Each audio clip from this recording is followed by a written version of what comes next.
know why I left that on there, but I did. My bad, guys.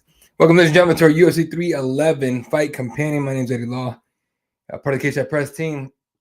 First one of these guys we get to do this year. Last week, I was actually at the Apex show. I was actually there, so wasn't able to do a show that weekend, but here we are back at it. Fight companion, first one to 2025. It's weird to say 2025. I've already messed that up in so many papers and shit like that. So real quick, let's go over what's gone on tonight. The night started off super slow. I ain't gonna BS you guys on that shit at all. It was a rough go to start. A lot of decisions in the last 2, 3, 4 fights have been pretty solid. So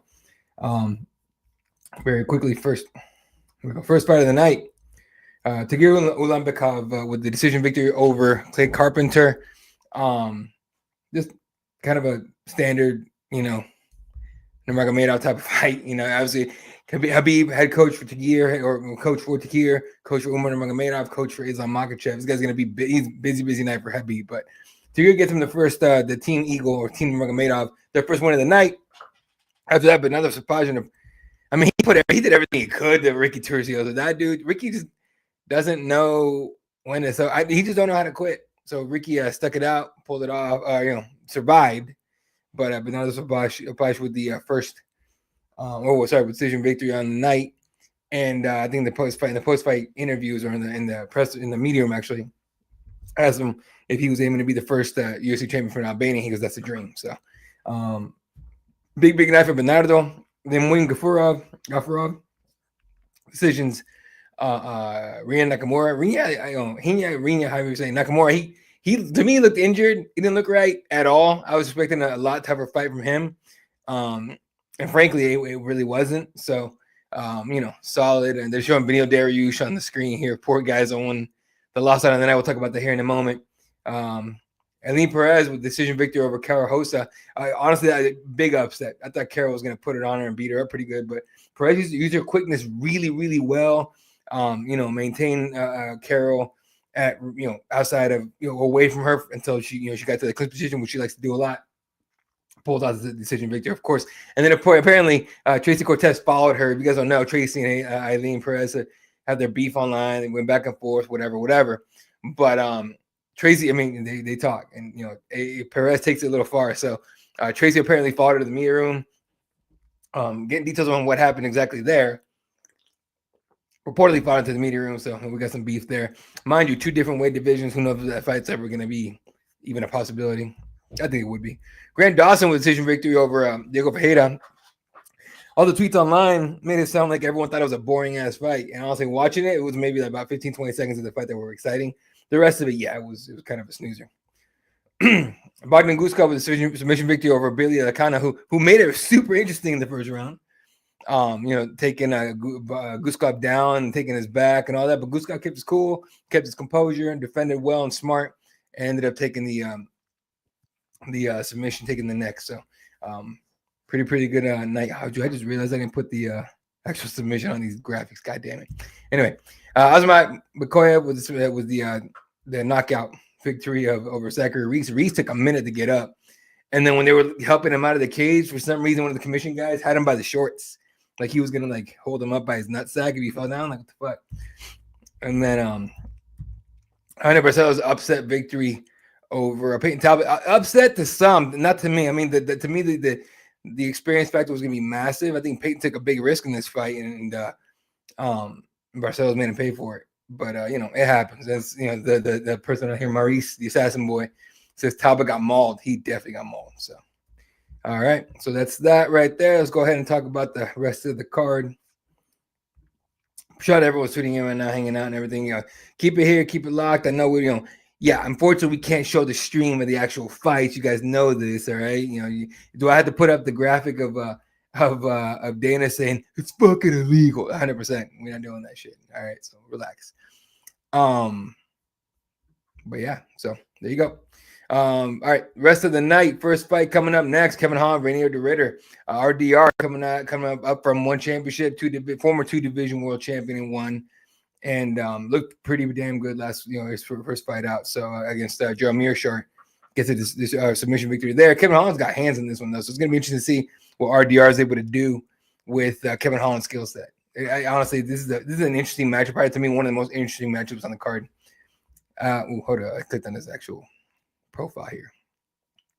Not the UFC was anything worth a damn. It's not. But anyway, Jonathan Almeida then against Sergey Spivac following that fight there. Yuri Prochazka against Jamal Hill. A lot of people put a favor in Jamal Hill. I am as well. But this fight is so close. Who fucking knows, dude? And then, of course, Dvalishvili against Nurmagomedov.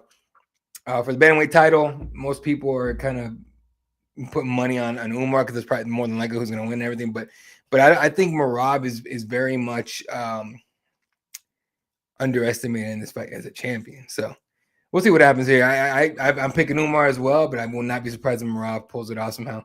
I mean, the guy's just an unrelenting takedown artist. So we'll see.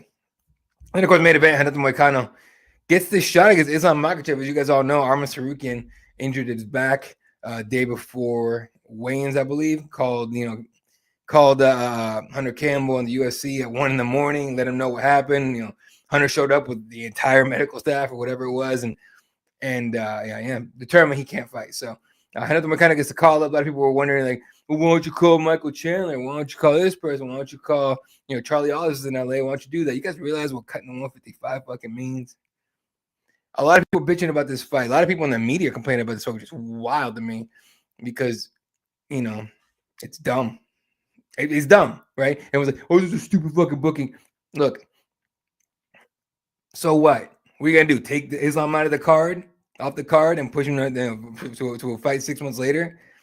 Right? Like, no, you keep the show going. Islam wanted to fight, and not the made championship weight, make it happen. I get irritated with people just like, oh, no, it's a fucking bullshit fight. This fucking card sucks now because Arman fell out. So one dude falls out, and somehow it's a shit card now. You guys are fucking ridiculous. Fight fans, honestly.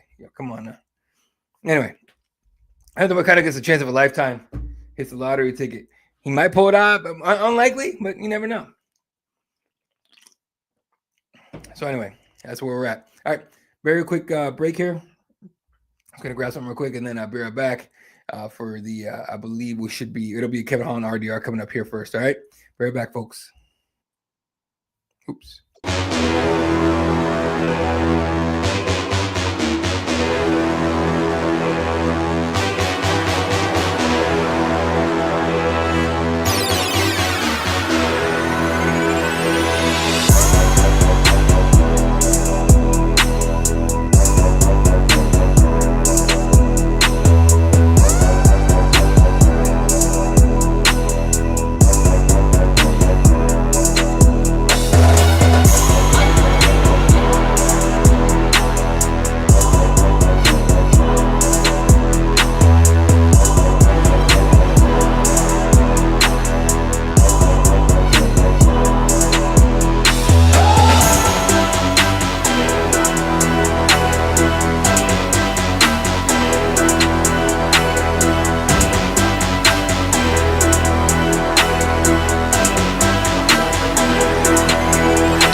All right, back out of here, folks. As they're queuing up Kevin Holland against Rainier de Ritter, I might mute myself here just during a couple of the walkouts to see if they've done anything different. And the Intuit Arena or Dome, whatever they're calling it, where the Los Angeles Clippers plays, Inglewood, California.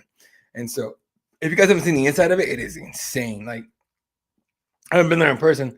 I've watched a few games, on TV and everything, but they have this like ring on top, almost like the SoFi Stadium does. It is dope. It is sick. Like, I honestly, like, all these new arenas keep pushing the envelope of what you can do with technology and design and all that. And that's actually pretty cool. But from people that I've been talking to, one of our guys got big on sizes in there, and then I have friends that actually went to the card as well. And what they've been saying is it's added quite a bit to the presentation of the whole card. So it's interesting. It's a cool little move there and everything. I know a lot of arenas are going to be looking to push that envelope for technology and all that. I know the Suns have been, for the last couple of years, have been whispers about wanting a new arena and all kinds of stuff. You know how that gets with like local cities and governments and all that. So it's who knows what they're gonna do with that. Anyway, if you're watching on YouTube, you can leave comments. YouTube and X and Twitch. I believe you can leave comments on here. I can see them. We used to go live on Instagram every single time, but the problem is it sends you guys like notifications that we're live every like half second or half of a second. And I can imagine that's irritating as shit. So we stopped doing that. But still live on Twitch, still live on X, still live on YouTube as well. So yeah, there you go. As we're waiting for the little video presentation. And I'm assuming they're gonna do one for every single fight. Maybe not the main event, unless they, I mean, the UFC has baller ass editors. Okay, I'm sure they were able to put together a good video, a little build up. So there you go. All right, gonna go ahead and send out a couple notifications, let people know we're live, doing our thing. Here comes Kevin Holland. No, here comes Rainier DeRitter. All right, mute myself here for a second just to hear what the walkout sound like.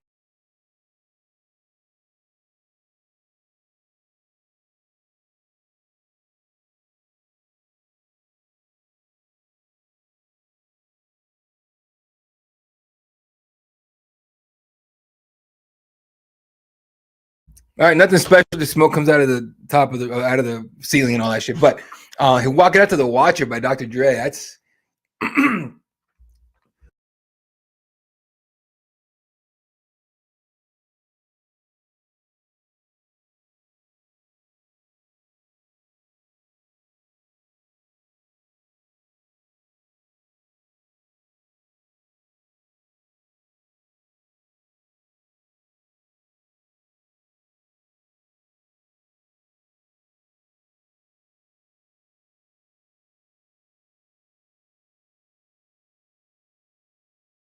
and I mute myself. Ooh, okay, wrong pipe. Anyway, that's the first time it's happened ever while I'm doing one of these. That's a while because I've been doing this for over 12 years. So shit. All right, Rainier Raider making his way into the octagon now. Jason Herzog, patting him down, checking everything, and all that. But walking out to the Watcher by Dr. Dre. Did not have him as a old school hip hop fan. That's pretty cool.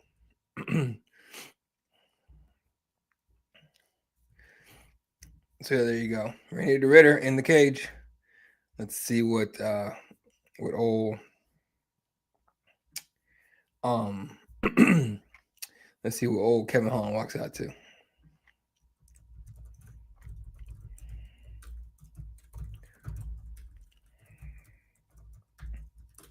All right, let's see what he walks out to.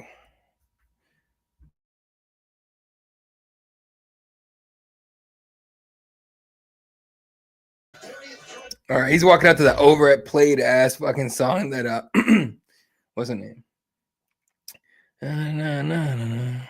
One, here comes a two. I mean, it's basically like it jacked or sampled the the chorus from Tipsy. If you guys ever heard that, anyone that's as old as I am will know what the hell I'm talking about. But that song is so damn overplayed. I hate it now. I used to like it. I used to enjoy it, but everybody overplays the shit out of it. It isn't. So it's not as bad as Leandro Ball's first song, not to me. But Leandro Ball's song is trash from the start. So can't help you there with that, Jamal. Sorry, bud. I'm not gonna Brendan Schaub this thing and put that out there like that. Anyway, Kevin Holland making his way into the octagon, tied for the most wins in a calendar year in UFC history with 5.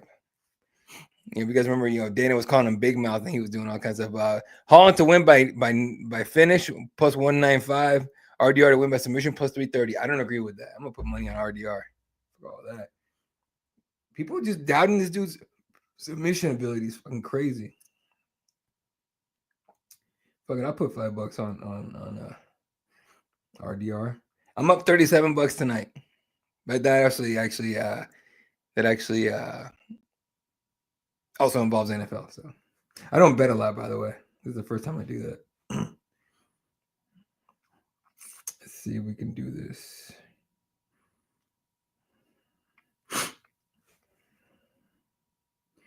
Rainier DeRitter plus put $5 on him by submission. I doubt it happens. We'll see.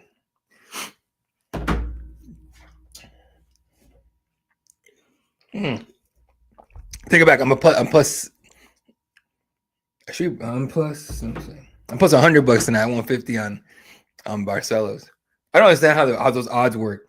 Like Barcelos has such an experience advantage over Talbot. It's crazy. All right. As Bruce Buffer does the intros for Kevin Holland and Renier de Ridder. Let's go ahead and look at their last 5 here. Renier de Ridder obviously making his way over from one championship. Really, really successful run in one. Unfortunately, it just marred with like lack of fight bookings and all kinds of stuff. For a guy that was a 2-division champion, it's wild that he didn't fight a lot more than he did. Coming in on a 2-fight win streak. Did a pit stop at UAE Warriors 51. UAE Warriors in last July. Got a first round TKO finish there. That made his UFC debut a few months later. What 3 months later? 4 months later, gets a triangle choke victory over Gerald Mearshart. I think he chokes out Kevin Holland if it gets to the ground here. But Kevin Holland coming in 26-12, very experienced, long UFC run. Coming up, a loss to Roman Dolidze. If you guys remember that rib injury ended that fight at UFC 307. So he's back. Not long after, that was October. So that rib healed that pretty good, hopefully, and now taking on Renier de Ridder. Now, if that rib is not fully healthy, and this fight gets to the ground, RDR going to take that, but we'll see. I like Kevin Holland a lot. Like as a fighter, he's a fun dude, fun fighter, no bullshit. All right, here we go. I will give you guys the time as we go. If you want to sync up, or if you don't, cool. Let's go back and forth, whatever. If you guys have any comments, put them up here. Like I said, Jamal can't help you. Sorry, bud. You can Google and find one, 100%. Find yourself an alleged link to an alleged way to watch this event. If you don't want to pay for it, that's all you. All right, round 1. 455, and RDR's already in a single leg. Lifts it up, puts Kevin Holland. Kevin Holland already going for triangle here. Has one arm in, one arm out. RDR sees it, gets his arms into safety, or tries to get his arms into safety. Kevin Holland hanging on to him real good here with 2 hands and one. Landing elbows to the top of the dome. RDR's covering those up now. RDR to his feet.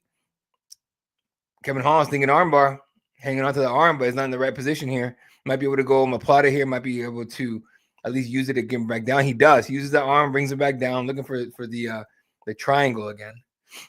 RDR is smashing those legs open, make sure he can get both arms in. Does. Now we're going full guard here for Kevin Holland. Rick, you don't like anything, dog. Come on. You or anybody in any of the other fight fans. Everyone's been saying this card blows, then don't watch it. You're cool. RDR on top, stacking the hell out of Kevin Holland. Lands an elbow to the chest for some reason. Lands another one. Kevin Holland hanging on to both weapons here. RDR to his feet, stacking Kevin Holland. Not much here for Kevin to do. Oh, Kevin grabs the right leg, brings RDR down to a knee, but again, not much going there. Now looking for up kicks and heel kick. Jesus, he's just throwing crazy shit right there. RDR has enough of that and stacks him up again, just landing shots from top. Kevin Holland again trying to bring it back down to earth here. He keeps getting RDR back down on one knee, but not really doing much after that. And right here, RDR is not controlling Kevin Holland's hands here, so it's not like Kevin Holland can grab the heels and kick, try to buck RDR to his back. Not able to do that. Instead of Kevin Holland's landing shots up top now, looking good here too off his back. RDR staying very, very, very composed and patient. Drops a massive elbow, and then a left hand behind it, then a right and a left again. Coming up on 3 minutes left in the first round. Kevin Holland again on his back, controlling the right arm of RDR. Now covering up here, trying to avoid eating some of these elbows and shots coming from the sky. Going to his side here. Usually what you do when you're about to try and go arm bar or try to get the fighter down on his ass or back on the canvas. He's able to do it. So then it's going to be really hard to get RDR on his back here. Not that he's afraid of it. I mean, he's a jiu-jitsu guy straight up. But Kevin Holland with his left shin on the hip here. Kind of try to use it as a almost like a shield. RDR tries to control the arms, and Kevin switches over to full guard here. All right, here we go. Kevin Holland rolls backwards. RDR on the back of Kevin Holland. He's a little bit high here, but he's tall enough. He can make up for that. Slides back down and get in position. Got the right hook in there. Left hook not in there just yet. Kevin Holland using the cage with his left side pinned to it to stop that left hook of RDR's and try to shake him off the other way. And it's very possible it might happen. RDR hanging onto the left arm here. which means he might go armbar. He might go armbar or a triangle if it ends up on his back and he controls it. Here we go. RDR has back. 148 left. Kevin Holland, his eyes just got big. Like, what the fuck is this? RDR on the back, landing shots, looking for the neck. Almost under the neck here. Almost under the neck. Kevin Holland's defending. Kevin Holland's grimacing. Big time. Oh, it's under there. That's game. That's game. That's the tap. That's the tap. Rainier DeRitter. Put some respect on his name.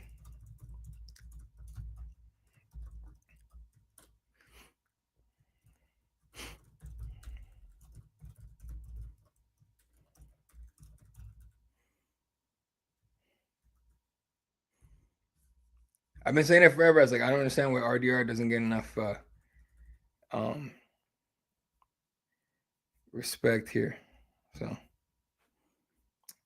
assuming I didn't put him on. Yes, I did. Oop. All right, cool. All right, that was a sick, hell of a finish there for RDR. Let's go ahead and make the graphics. You guys don't know I make the graphics for Cage Side Press, which if they suck, it's me. If they're good, it's me. So there you go. Oh, man, that was pretty solid. That was sick. Hell of a fucking finish for RDR. Slick way to take the back. He was very, again, composed, patient. This dude does not ever panic. So, yeah, it's honestly great finish for him. Great win.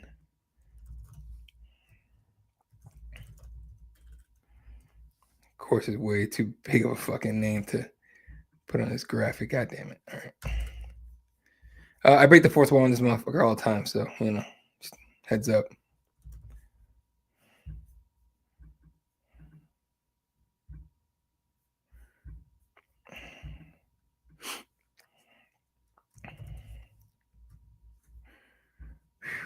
Hell of a fucking finish there, man.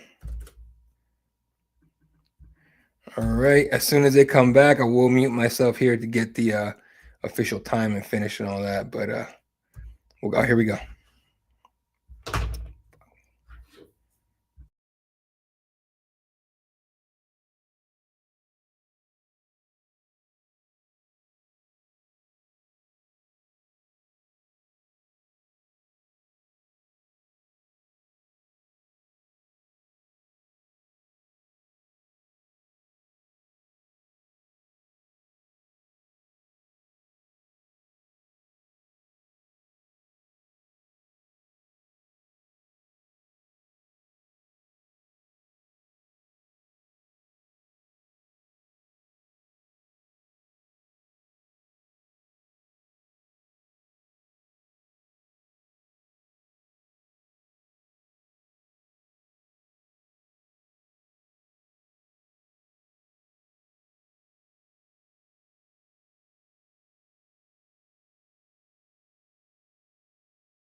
Woo! RDR one top 5 guy. Give him a top 5 guy. Give him a top 5 guy. Straight up.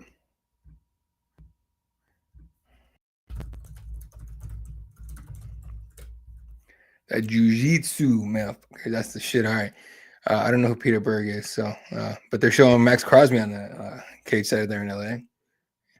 Anthony Kiedis, they were Hot Chili Peppers. Damn, were you engaged?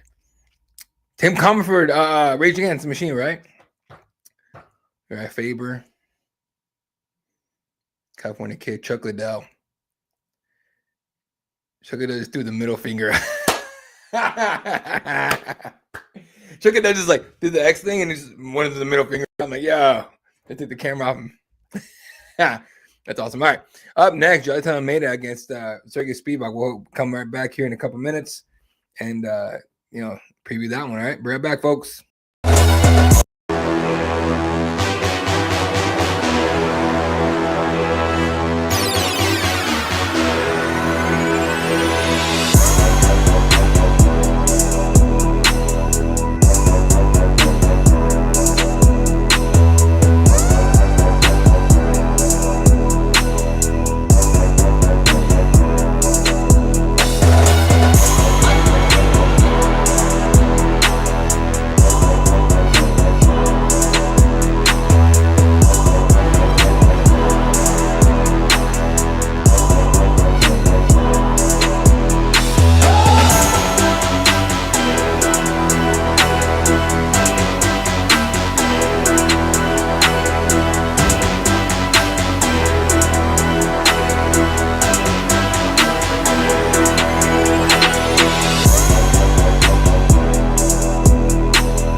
All right, folks, back at it here. Sorry, I was coming back sooner, but Craig Pelagian. If you guys don't know that name, he is one of the executive producers of the Ultimate Fighter, one of the executive producers of and the UFC, shows and all that. And not a lot of people know him, but like he's one of the reasons why the Ultimate Fighter is so big. So, Chael Sonnen joins the broadcast crew. Give me 1 second. I gotta mute. I gotta hear this out. 1 second.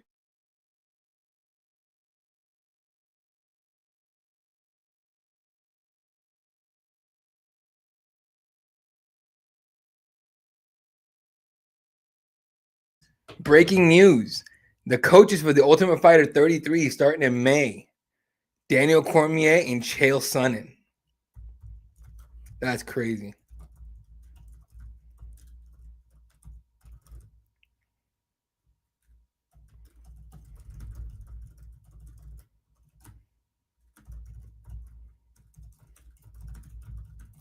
That is pretty legit.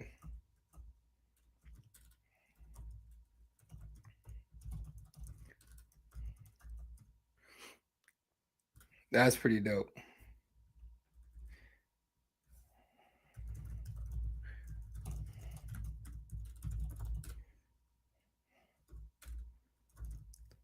Mind you, they need to get rid of the Ultimate Fighter no matter what. The Ultimate Fighter is stale and done. But outside of that, you know what I mean? Like,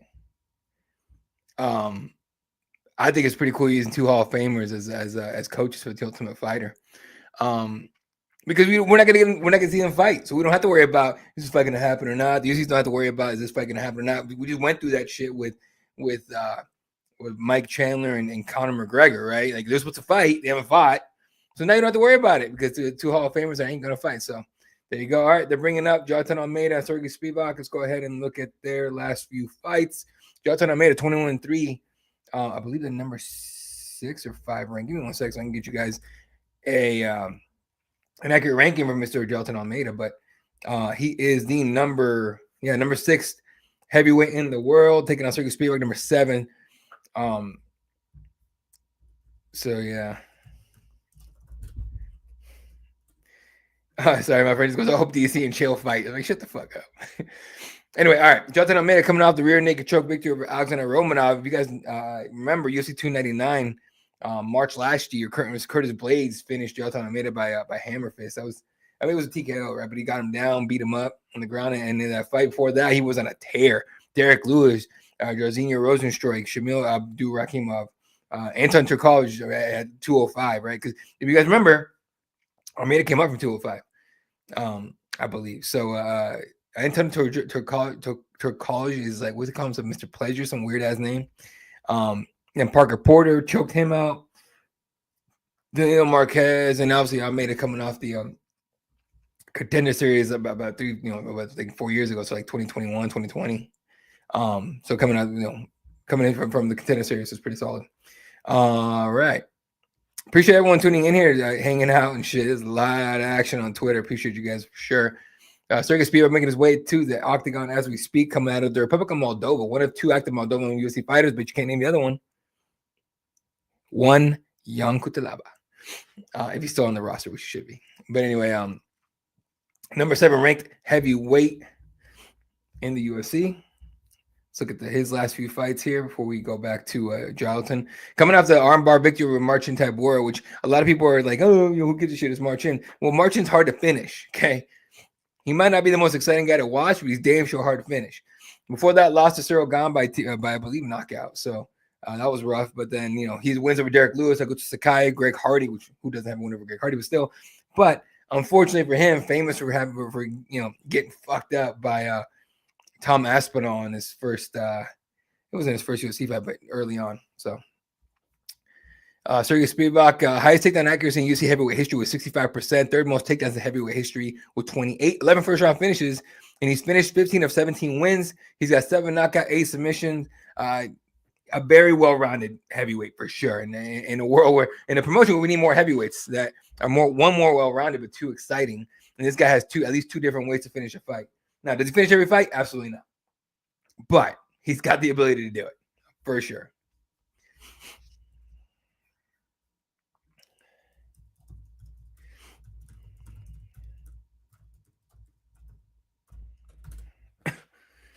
All right. What my friend says. He said, good guy versus bad guy, the Bellator revival. Anyway, no, he's the one that said he wants to. He's like, I hope Chael and DC come out and fight. Shut up. DC can't cut weight worth a shit anymore. Okay, I don't know if you guys seen DC in person ever, but I've seen him quite a few times in person, and he's gotten big. So he ain't no fucking way he's cutting weight ever. I just 47 years old anyways, like 40, 41, 42. Ain't gonna happen. But yeah, Jonathan Almeida making his way to the octagon as we speak. One of the most the more savage fighters on the roster coming out of Salvador Bahia, Brazil. One of 5 active Brazilian UFC heavyweights. I won't bullshit you guys. I can't name all of them. So either way, making his way to the octagon now. I'm really wondering why he didn't stay at 205. Honestly, he should be a 205er. I mean, I guess the weight cut kind of sucks. I mean, it does suck, but still. Charles Oliveira is caged out there in a clean, bright white suit. Can't see anybody else behind him there because all the commission and cut men in the way. But yeah. There's Alex Pereira. Jonathan Almeida, largest control time percentage in UFC history, 88.3%. Best strike absorption rate in UFC history at 0.69 per minute, which means he doesn't get fucking punched. And then awarded UFC contract in Dynamite Contender Series Season 5, 2021. There you go.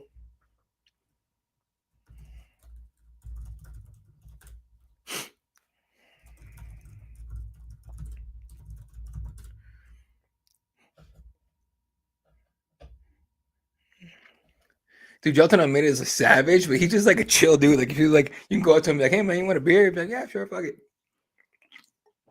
But once he gets in there, man, it's scary.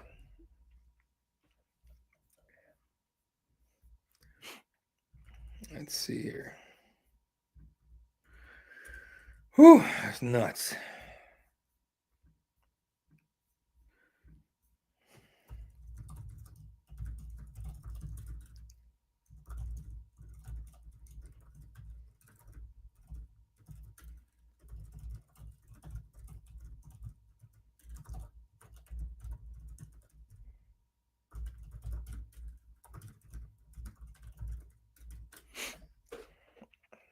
Jesus. All right. Jonathan Almeida's in the octagon now. About to get this going. I'm a big fan of the shorts with the slit on the side, like the tight shorts. I've seen, like, I at this point, it's a tick for Dustin Poirier. I'm sure if he wore those shorts, he'd be fine. But like Dustin pulling his shorts up every 15 seconds, you're just sitting there going like, man, your opponent's going to time that shit one of these times and fuck you up. So, yeah.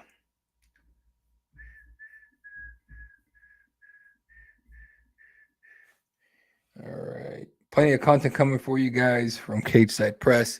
Gabriel Gonzalez is in the building for us on location. In the media room as we speak, I'll give you the best and latest. Sergey Spivac, number 7 ranked heavyweight, 17-4, 6'3", 233 pounds on the scale. Coming out of Moldova, he's a plus 370 underdog. He is 1-3 as a UFC dog. I don't see that changing very much tonight either. I think it's going to go you 1-4. I'm picking Jonathan Almeida, but that's why we love MMA. You never know. I guess I'll just... This motherfucker just sent me some bullshit on my Instagram.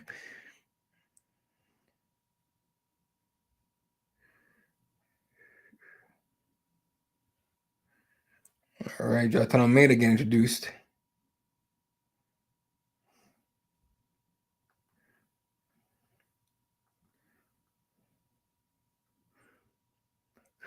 Jonathan Almeida, 21-3, 6'3", 235 on the scale. Out of Salvador Bahia, Brazil. Minus 485 on your DraftKings Sportsbook.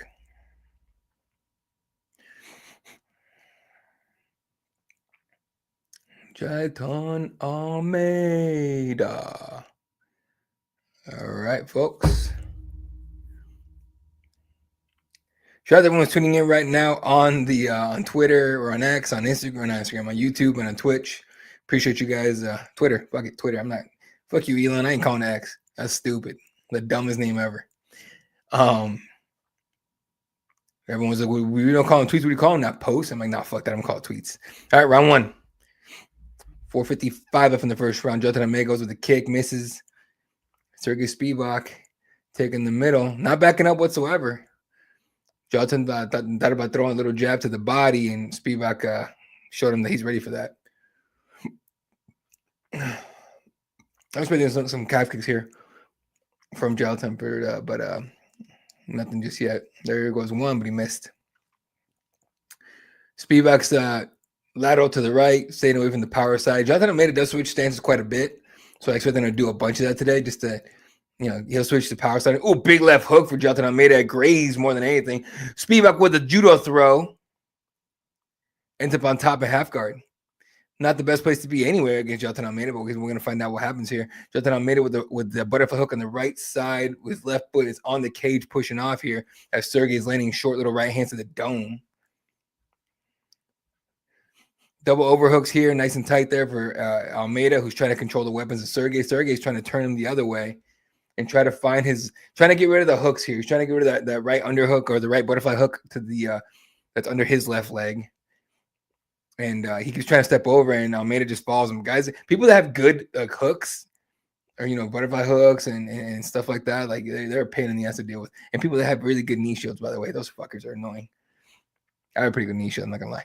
But Sergey pops his arms out, he's trying to slide up a little higher up on Almeida, trying to make it easier to get to mount. So far, it looks like he's just trying to get to mount. But Almeida, the back of Almeida's head is basically the cage at this point, so he's not going to be able to get there at this moment. So Sergey postures up, lands a couple shots up top, looking for hammers, looking for elbows now. He's trying to cut him wide open as best as he can. Almeida trying to control the left arm of Sergey, leaving the right to land on him. Couple get through. 2:55 in the round. Sergey to his feet, lands shots up top. Almeida grabs him, brings him back down, trying to break the posture down. What you try to do in these positions, if you're on bottom, is break the posture. That stops the damage. The problem with that is, like right here, he's got an underhook on the right leg of Sergey, and Sergey already landed a couple shots, and he's looking for an elbow. Almeida sees it, has to address that right arm, and he's reversing position. He gets top position on Sergey Spivac. Oh, shit. All right. Game just changed, Sergey. Sergey on his back, like, oh shit, what the hell just happened? And he's grimacing like something must have happened during that reversal. Of course, legs get bent back and knees and ankles and feet get fucked up. So that might have been what happened here. But Almeida working in half guard here. Not a closed half guard, mind you, just a half guard. Not a lockdown, nothing. Now he's trying to pop up into cheat, getting the mount, and he might have already done that. Jesus. Almeida and mount. Sergey Spivac goes to he's a couple of shots. Going belly down while controlling the left arm of Almeida. What he's going to try and do here is use that arm, kind of like to crank him off his back and onto the canvas so he can take top position once again. Almeida's going to try and get his arms out of the way. He does.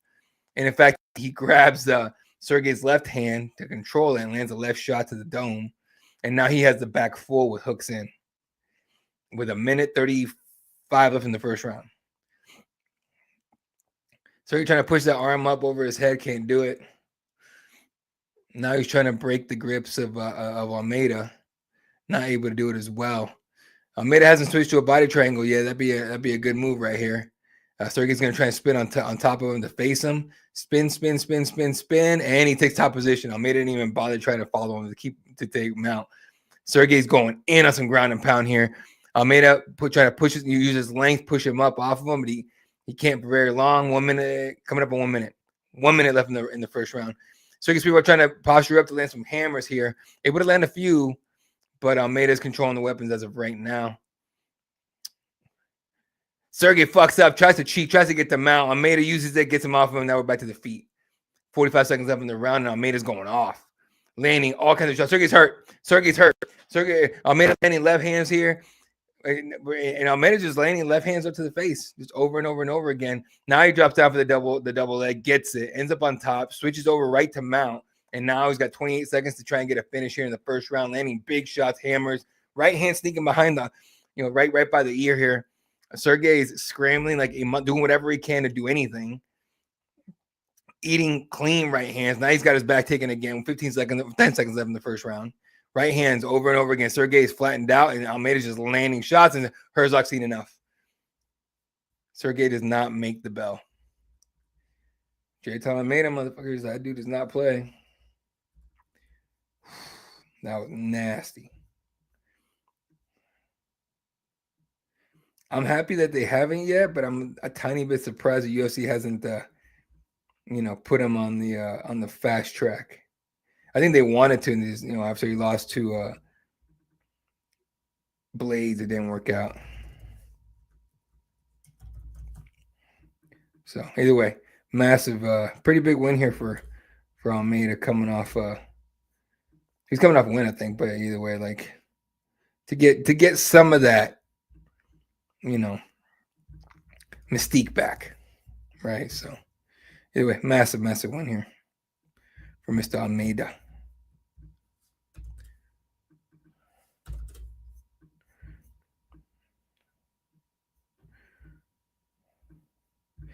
Swear, I'm gonna get fucking Photoshop down one of these days. But this shit is annoying.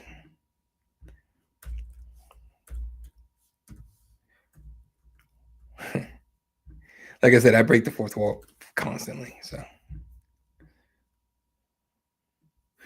all right. As soon as they come and announce the winner, I'm gonna go ahead and mute myself here so I can get you guys those details and whatever is said in the post fight.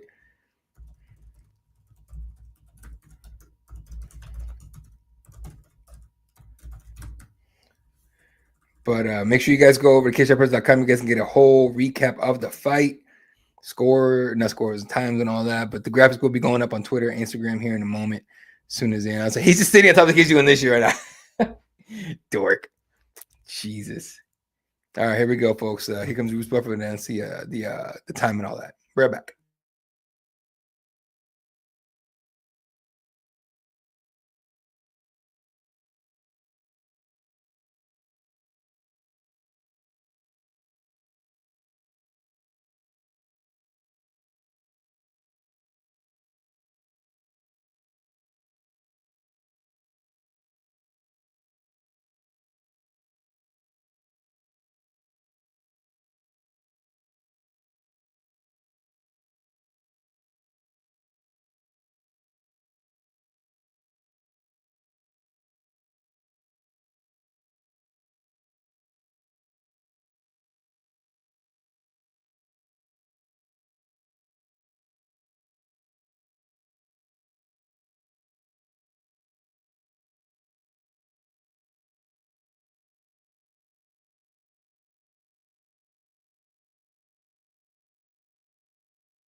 Jonathan Almeida just called out Sir. First of all, Jonathan Almeida comes on the microphone, right?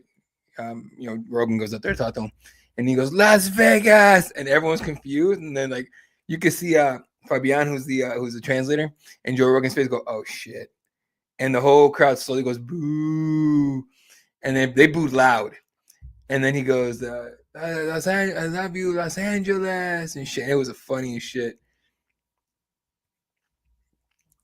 It was funny and shit. They got a bunch of Hollywood types, and you know what's funny about this? I made a call to Cyril Gahn, and he said if Tom Aspinall doesn't get the John Jones fight, fuck it, do that. Just outside of that, real quick, because the UFC's gone so anti-Hollywood. At least the people in it, and a lot of fans are super anti-Hollywood, and they fill around the cage with Hollywood people. How full of shit could you be? Like, I don't know. It's just weird to me. You know what I mean? Like, you guys know what the fuck I'm talking about. You know what I mean? So anyway, all right, next fight up. Third fight before the one fight left before we get to our first title fight of the night, as they start talking Duplessis Strickland 2 in Australia here for UFC 312 next month, February 8th. So it's funny that the day before I head off to vacation in the next spot. But all right, folks, I'm going to take a quick couple minute here break here to hit the head, whatever I got to do. And then we'll be back here with the fight. What fight did I say? Fucking Yuri versus Jamal Hill. They're going to play this long-ass video package that you guys don't get to see. So there you folks. Be right back.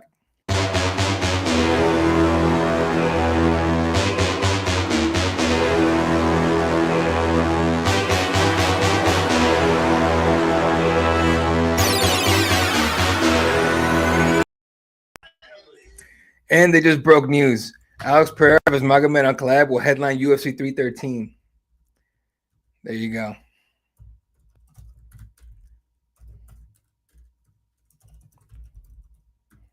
Just sending it out there. Hang on.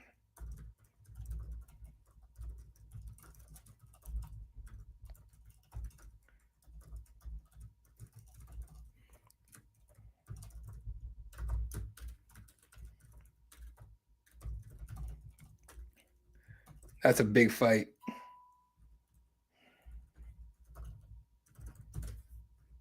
That's a big fight, honestly. Big fight. Co-main event, Justin Gaethje, Dan Hooker.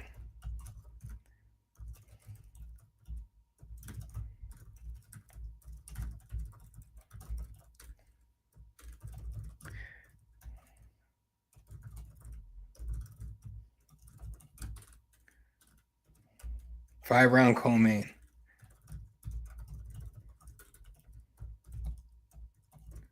That is fucking huge.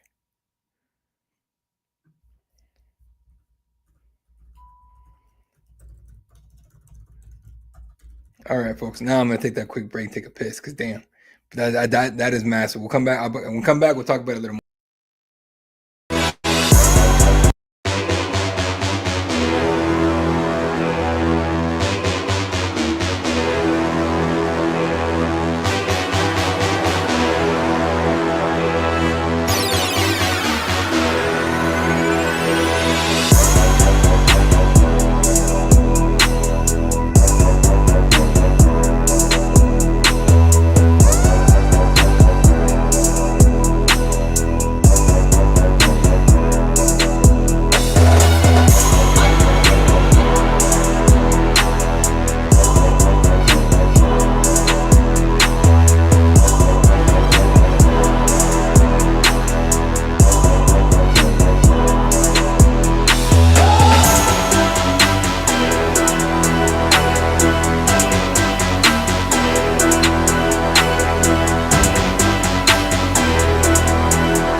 Whew. All right, back at it, folks, ladies and gentlemen. Welcome back to the Fight Companion.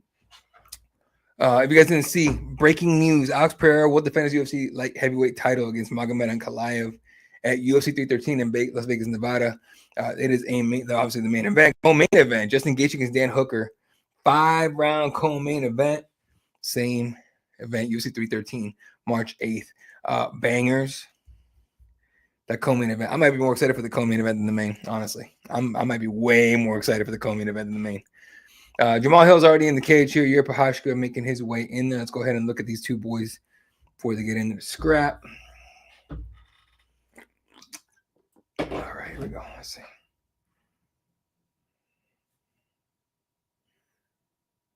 It's fucking gross. Oh shit! The TikTok ban just took what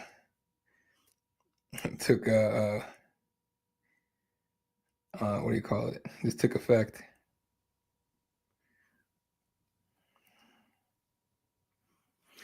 All right, Yuri Prochazka making his way to the cage as we speak in the very Yuri Prochazka manner. Yuri Prochazka 35-1. Yeah, 30 wins, 5 losses, and obviously 1 no contest. Coming off the Alex Pereira knockout loss in the rematch, unfortunately for him. And then before that, he got that title shot again, the rematch of Alex Pereira with Alexander Rocket, the win over Alexander Rocket at UFC 300, a second round ground and pound or TKO victory. Has victories over Glover Teixeira, Dominic Reyes, Volkan Ozdemir, CB Dalloway, which is fucking wild. The CB fought him. If you guys don't know CB Dalloway, look him up. It's fucking crazy. But also wins over Fabio Maldonado, which if you guys don't know Fabio, look him up. He's like a human heavyweight, a heavy bag. And then King Mola Wall, which again, wild that they ever fought.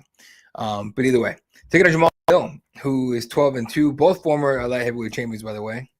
Jamal Hill coming off the making his way into the UFC through the Contender Series, has victories over Vincent Prue, Jimmy Crute, Johnny Walker, Thiago Santos, Glover Teixeira, the losses against Alex Pereira and Paul Craig. But that knockout loss to Alex Pereira has had him on the shelf since April last year. So finally making his way back. Was supposed to fight Khalil Roundtree. That fight fell out when Khalil got pushed in to fight Alex Pereira. And then the Carlos Ulberg fight fell out because Jamal Hill injured his knee. So now finally healthy and back and ready to fight Yuri Prochazka.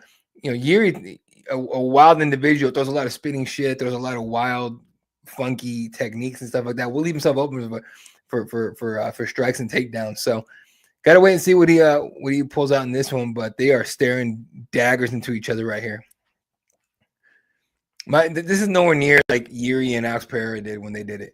Like when Yuri and Alex did it, like you just felt like these two guys could lead armies against each other. Oh, they were walking to the middle and they are staring each other down the middle. Mike Beltran just had to tell them to go back to their corners. I love this shit. Ooh. You guys don't think Jamal Hill can win this fight? Y'all tripping, okay? But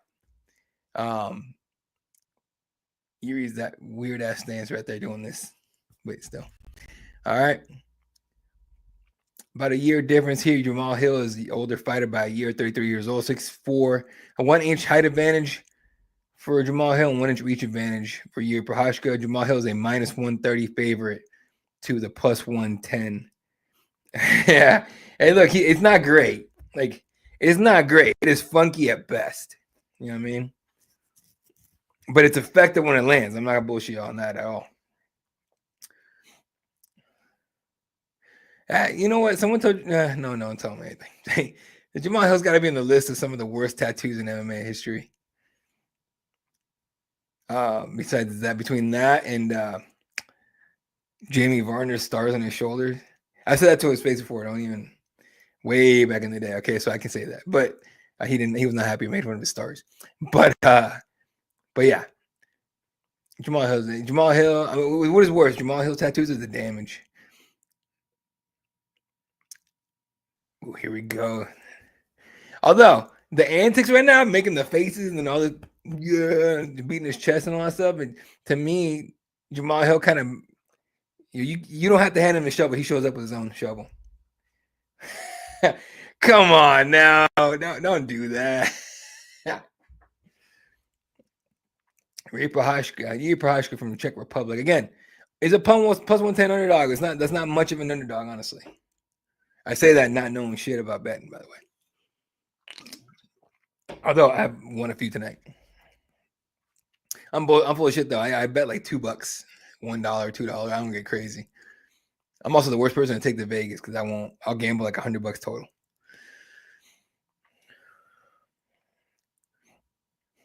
I swear Yuri is not a character. Like that's him. That's fucking him. Here we go, round one. Jamal, you ready? Yuri, are you ready? All right, fight. Well, let's get it on, or whatever he said. I always forget what the reps all say. Oh, get the fuck out of here. Come on now. I swear the UFC website's one of the worst. All right, we're just going to leave that up and let him just look like shit. All right. Round one. 4:55 left in the first round. Here we go. Yuri taking the pressure on there. Jamal, usual stance. Nice and switching stance a little bit better, more than he normally does. Okay. Trying to give Yuri different looks. Yuri's trying to send that front kick up the middle, but he's not trying to get taken down, obviously. Not that Jamal would, but maybe he would. I don't know. A lot of feints from Yuri, a lot of pulling kicks and punches right now. There we go. Threw a left hand, missed everything. Jamal fires back and misses too. Leg kick there for Hill. Tries another one. No dice on that one.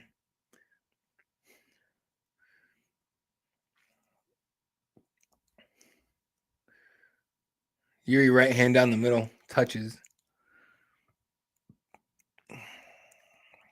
Big left hand for Yuri, but wasn't clean. Left hand there was clean, 100%. Pop Hill's head backwards. Hill's going 1-1-2, can't land. If Yuri knocks him out, I don't know what Hill needs to get the hell off the internet for a minute. All right, putting pressure on Yuri now. Big shots up top for Hill. Ooh, knee up to the chest for sure. Apparently nut shot. Hill acknowledges it. Yuri says, I'm fine, and no timeout.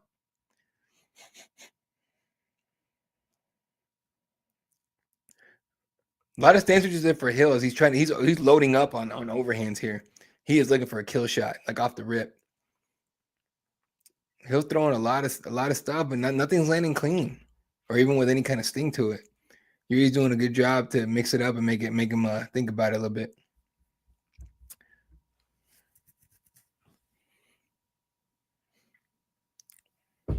Honestly, nothing happening right now.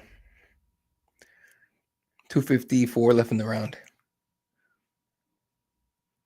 Yuri just come in with the right hand, nothing. Left hand, nothing. Like they're touching each other, but nothing's landing heavy at all. And when they come close with anything heavy, they both miss. Nice little kick to the body there for a little front kick for Yuri. And Hill with the jab.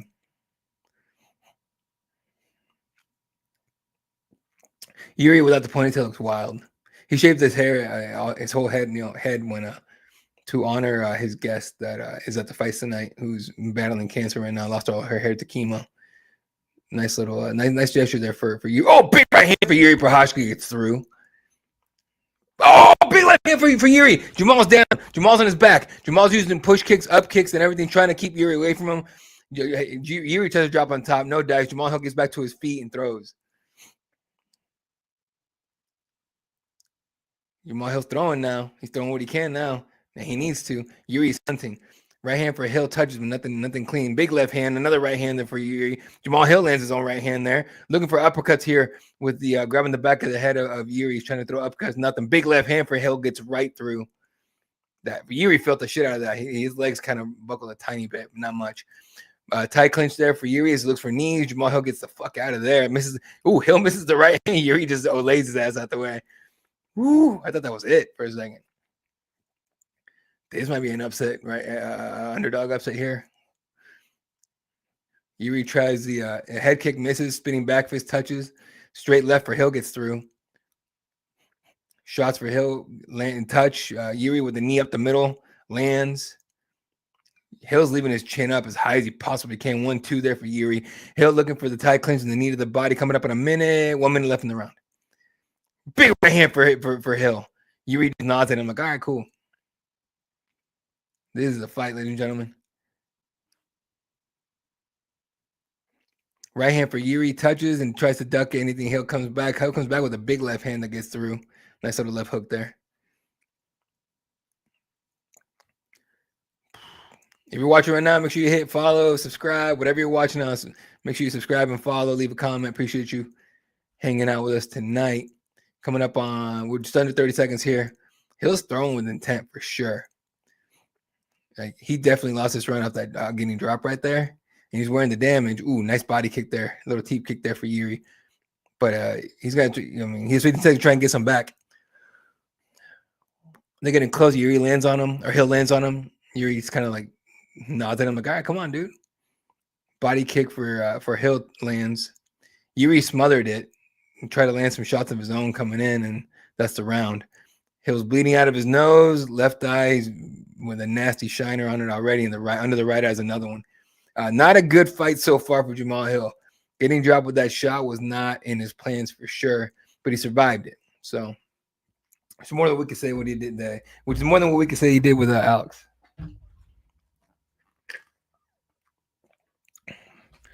Don't get it twisted. Jamal Hill can win this. If anything, I picked him to win just off of Yuri being so wild. He's rubbing the shit out of that fucking mouse under his left eye. Jesus. The cutman has to do it. So, all right. So it was a left hand. Clean left. Hill dropped to the ground. And he just like, on the way down. It's pretty wild.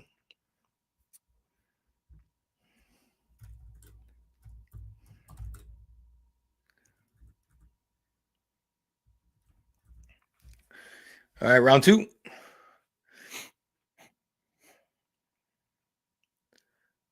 As always, Yuri just resets himself before every round. All right, here we go.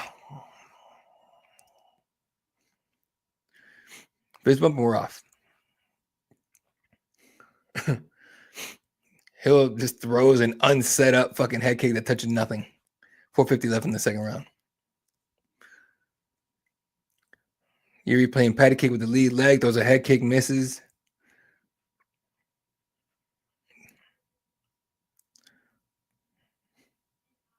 He was waiting plenty. Left hand is a high up.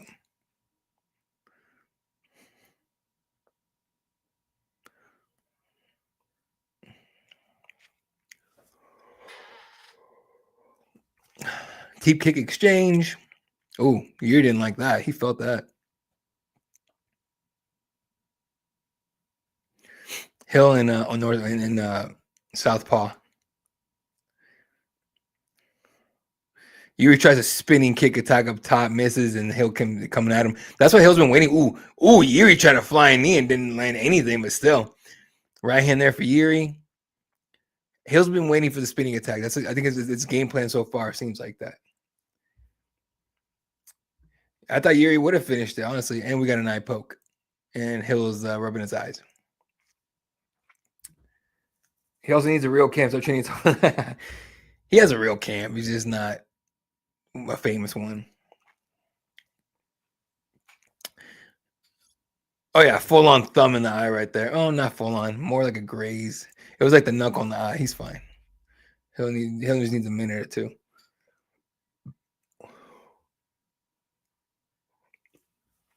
$30 seconds into his timeout. Beltran's talking to him. He'll set him good. Here we go. Police your fingers, folks. Yuri says, my bad, and we're off.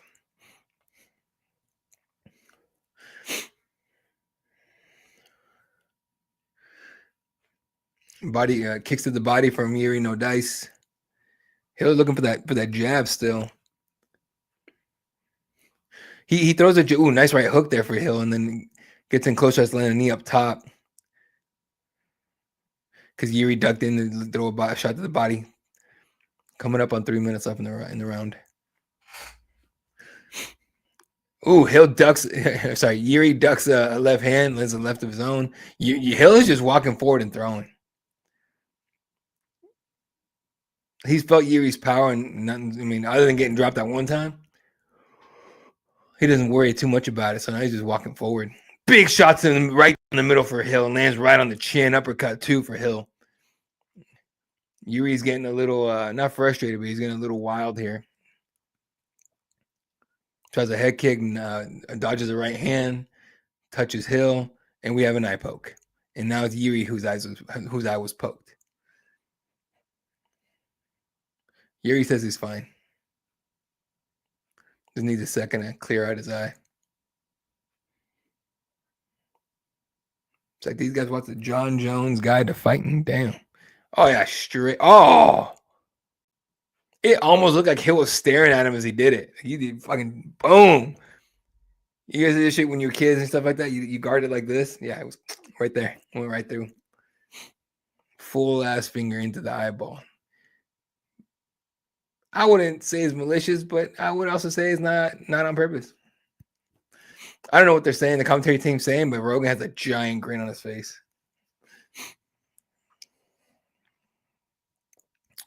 Oh, that shit look, dude. Both like the fingers were all like, and it was right to the eyes, dude. That looks. Yeah, all right, whatever. I'm not gonna say it about it because we don't know the intent. It looked bad though. I'm gonna look at here you go. You can have back, bitch. Type of deal.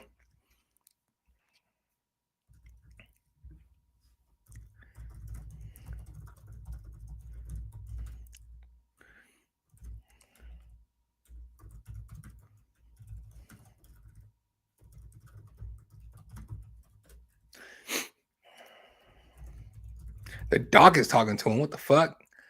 That doctor's looking at Yuri. Yuri's blinking his eye, trying to clear it up, trying to rub it out. Doc's looking at him. We got only a minute 30 into this break. Like, relax. You got 5 minutes, bro. Use up all 5 minutes before you decide anything. Let him clear his eye out. Fuck. I hate for this fight to end like this right here. Yuri's still having trouble with his right eye, but he says, fuck it, I'm ready to go. He goes, I'm ready to go. The doctor looks at his eye. You can see. He goes, yes. He goes, doc goes, okay. And he just walked out of the cage. If that's all you have to ask a fighter, right? If that's all you have to answer as a fighter is, can you see? Oh, yep. Everyone be lying their ass off. Mike's telling them both, cut the shit out. Little fist bump. We're back on.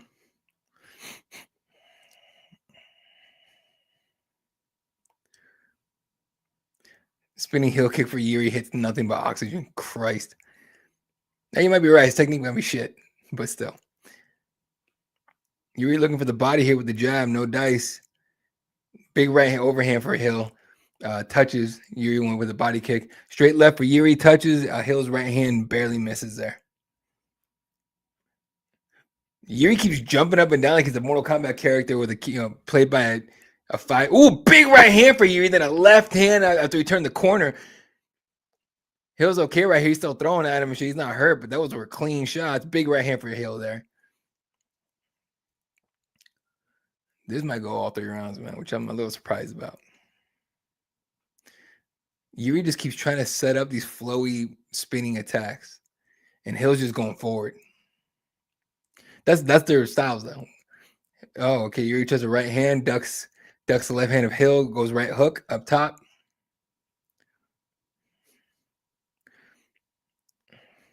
Big shots in close by Hill. I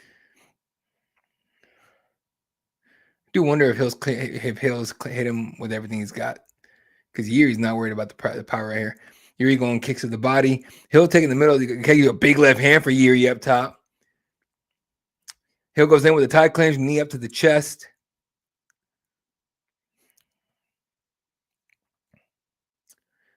Hill goes right hand. Then the jab. That one misses. Yuri's just waiting. Head kick misses for Hill. Teep kick, nothing. Body shot from Hill lands. Coming up 45. Oh, we're coming up on 40 seconds in the round. 40 seconds. Big right hand for Yuri up top. Ducks the right hand of Hill. Tries to land the left zone. No dice. Left hand of the body for Hill. Yuri doing a lot of feints. Hill with the leg kick. Both men missed both shots right there. Jesus. They're both very wary of each other's power and striking. They're not trying to stay in place and get cracked. Big shots exchanged and close. These guys are not afraid of exchanging. Oh, the nasty knee to the body from Hill. And Yuri's looking at him like, fuck it, bring it on, motherfucker. Like, he's like in his face. Like, Yuri's kind of animated right now. And that's a round. Yuri goes up to him, sticks his tongue in like, ah. And they give each other props. We got one more round to figure out who's going to take this one. Yuri took that first round for sure. That second round's way closer. So I don't know. I don't know what the fuck. I don't know. I ain't gonna lie to you guys. I have no idea how to score this one. This is kind of wild.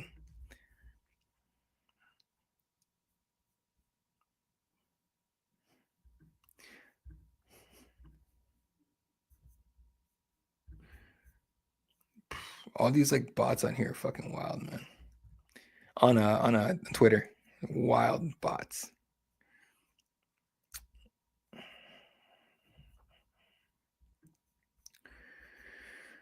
All right, this is gonna be fun. One more round of this.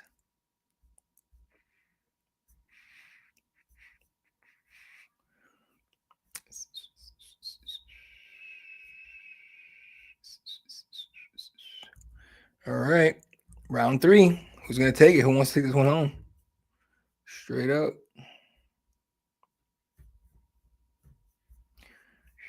Okay. All right, round 3. Nice little hug, bro hug. We're off. Yeah, I hope Yuri says something crazy like "to the death" or "I must break you." 4:45 left in the fight.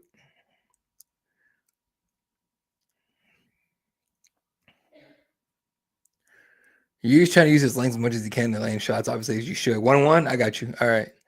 I can see that being 1-1. Jamal with the pressure. He's trying not to take a back step, but it's hard to do that when someone as wild as Yuri comes at you. And Yuri's doing, and I know he does that, but a lot of it's for show. Nice little body kicks there for Hill. Body kick for Yuri. Big shots up top for Yuri. Hill's hurt. Hill looks hurt.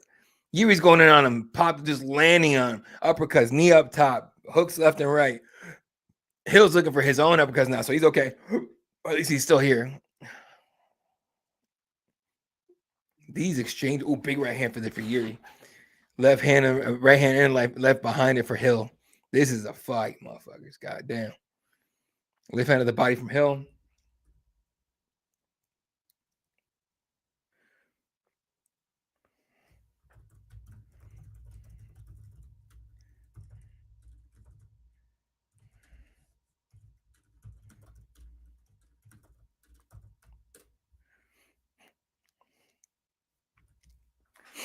Oh, man, this is fucking fight, folks. Coming up on 3 minutes left in the fight. All right, wake up, motherfucker. Had a long ass day, so yeah, I have to forgive me for being slow. But anyway, all right, front kick, little T quick there to the body from Yuri. Hill's thinking about that right hook. It means he's gonna throw a straight left. Oh, there's a left hook right there, but misses. Yuri's doing really well to like throw and angle out, get his head out of the way, off the center line and all that. What you don't want to do when you throw is just keep your head in place. That's an easy way to get countered. Right hand to the body there from Yuri. Hill's return fire misses everything. Hill hasn't landed a punch. Oh, big left for Yuri. Oh, nicely done. Hill's right hand doesn't touch shit.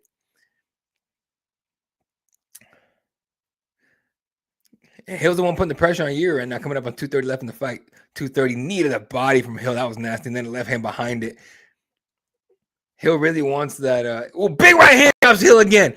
Yuri's on top. Yuri gets on top. Yuri's landing shots. Jamal Hill's trying to go belly down, trying to get away from the damage. Can't do it. Eating right hands, but literally out under the arm and from the right side there for Yuri. Hill back to his feet. Yuri is not letting him off the hook, landing big shots on him as they go. Big uppercut. Jamal Hill's back down. Yuri's on top. They're about to stop this right here. Big shots, hammer fist from Yuri. Jamal Hill's covering up this fight. That's it. Yuri Prochazka may have just earned himself a shot at the winner of Magomedov collab against Alex Pereira. Very well, very, very well done there for Yuri. And I want to see if Jamal's pissed or not. Jamal still hasn't gotten to the stool, so hell of a win there for Yuri Prochazka.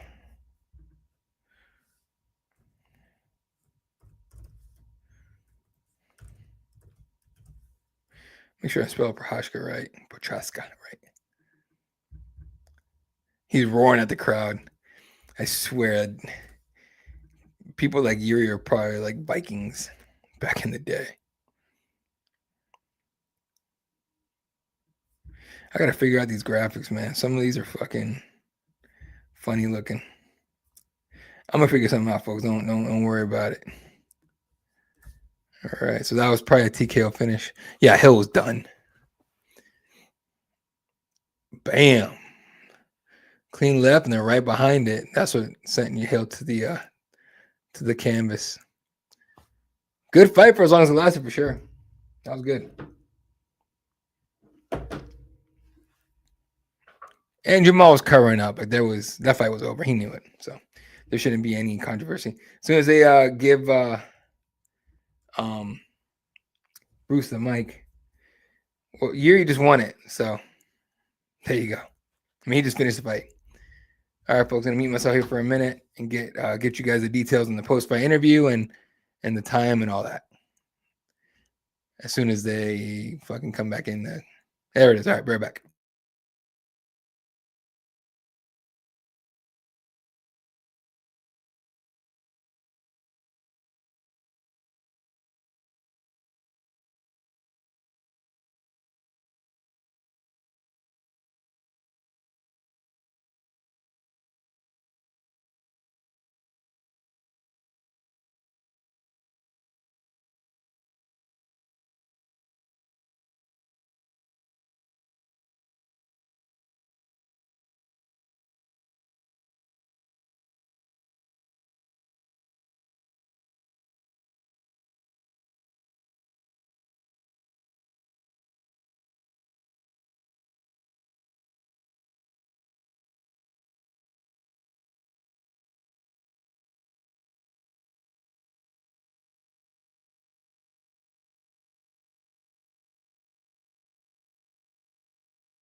Yuri Prochazka does, says Yuri Prochazka things, but he also went on and said,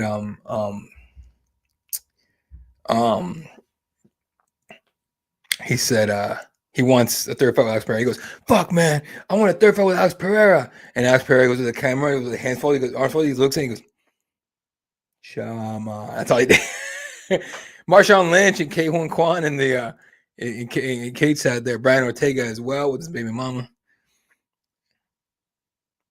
CM Punk in the crowd is when Khalil Rountree behind him. Some fucking rando behind him. I don't know who Ian Asbury is, but cool. Diego Lopez in the crowd as well. He wanted that last second shot against Islam. Didn't get it. Matt Brown's behind back there. Mike Chandler for some reason. Tell me they didn't boo him? Come on. They must be booing him because he's laughing. Anyway. All right, folks. Co-main event time. Title time. First title of the night. Be right back. We'll do a nice little breakdown and do our thing. Okay.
right, back at it, ladies and gentlemen. We're up to our co-main event of the evening. Dvalishvili taking on Nurmagomedov. They're gonna do this whole long ass fucking video right now. And just realized I could have. That's better. I could have gone and take a pitch real quick. Well, they're doing a nice little presentation. All right, give me a second to mute myself, but I'm gonna see what is playing. What's playing.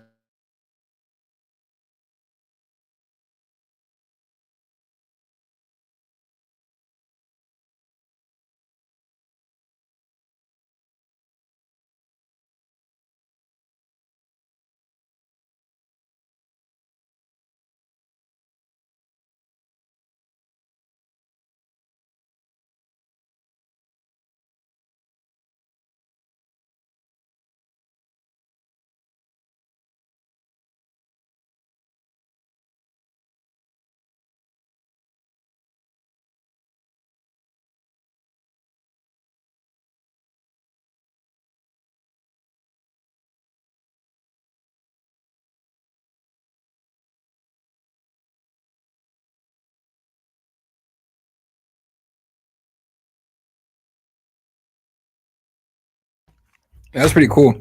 That's what's going right now. They did this like mini little hype up video for the co-main event. Smoke coming out, all kinds of cool stuff. Excuse me, not quite the spear, but very impressive, regardless. All right, let's go ahead and cue up the co-main event of the evening. Merab Dvalishvili, Umar Nurmagomedov. They're showing Umar walking into the sphere. Speaking of sphere, walking into the sphere, getting after on his way to win his first world title. Dude, Merab with no beard and like short hair is weird looking. He needs that beard.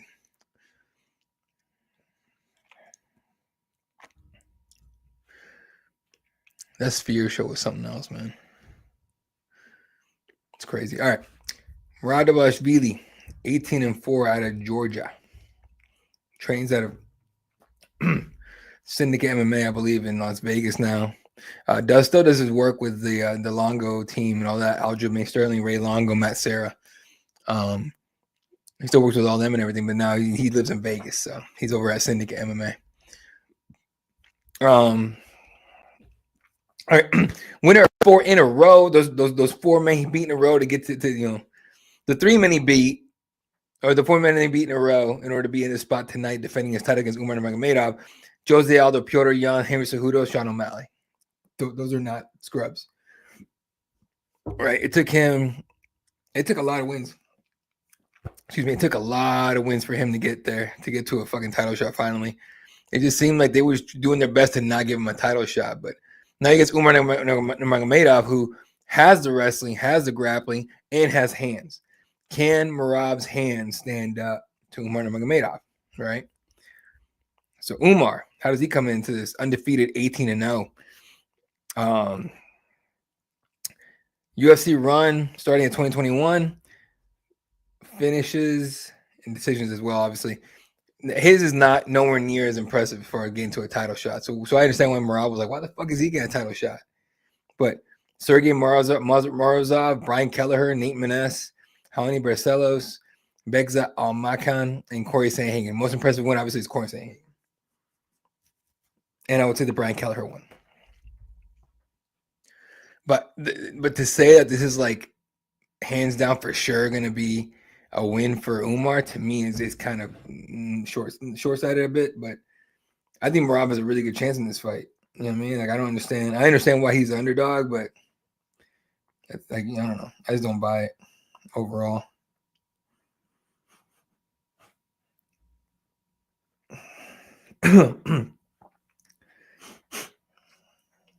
I'm doing pretty solid on my bets tonight.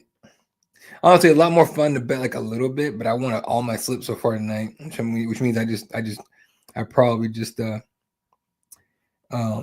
jinxed it now. God damn it, Nico Collins, a punk ass, couldn't score a touchdown for me. I'm just kidding. Honestly, I honestly don't care, but I don't know shit about betting. I'm not gonna lie to y'all. But I put money in a couple of the underdogs. No big deal. Marab being one and Renato Moicano being the other. It's not fun to bet on the favorites, honestly. Not for me anyway. But anyway, showing Umar Nurmagomedov highlights as we speak here. I'm interested to see what they do with the technology in the arena here for the champion. Let's see what they do for gold smoke this time coming down from the ring. Lights come off, and let's see what Umar walks out to. Let's see what silly ass song. I know what song Umar was gonna walk out to, but let's see what this guy walks out to.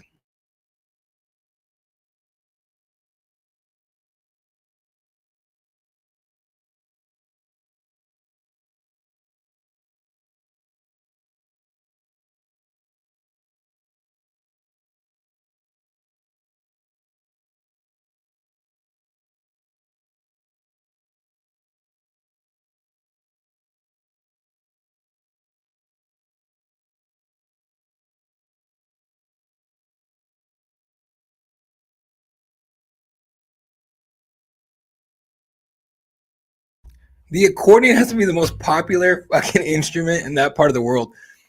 They all walk out either that or they all walk out to the same damn song. They all sound like a Valentina Shevchenko song. Every single song they play, they all sound like Bullet's song. The only one that I ever like can tell a difference is Habib. When he was walking out, you could tell it's like the Dagestan song. But like Bullet, Umar, all these other dudes, all their Usman, everyone, all their songs sound like the same fucking song. All Bullet Shevchenko song. Well, that's true now. I don't know, but it all sounds the same to me. So, here comes Umar.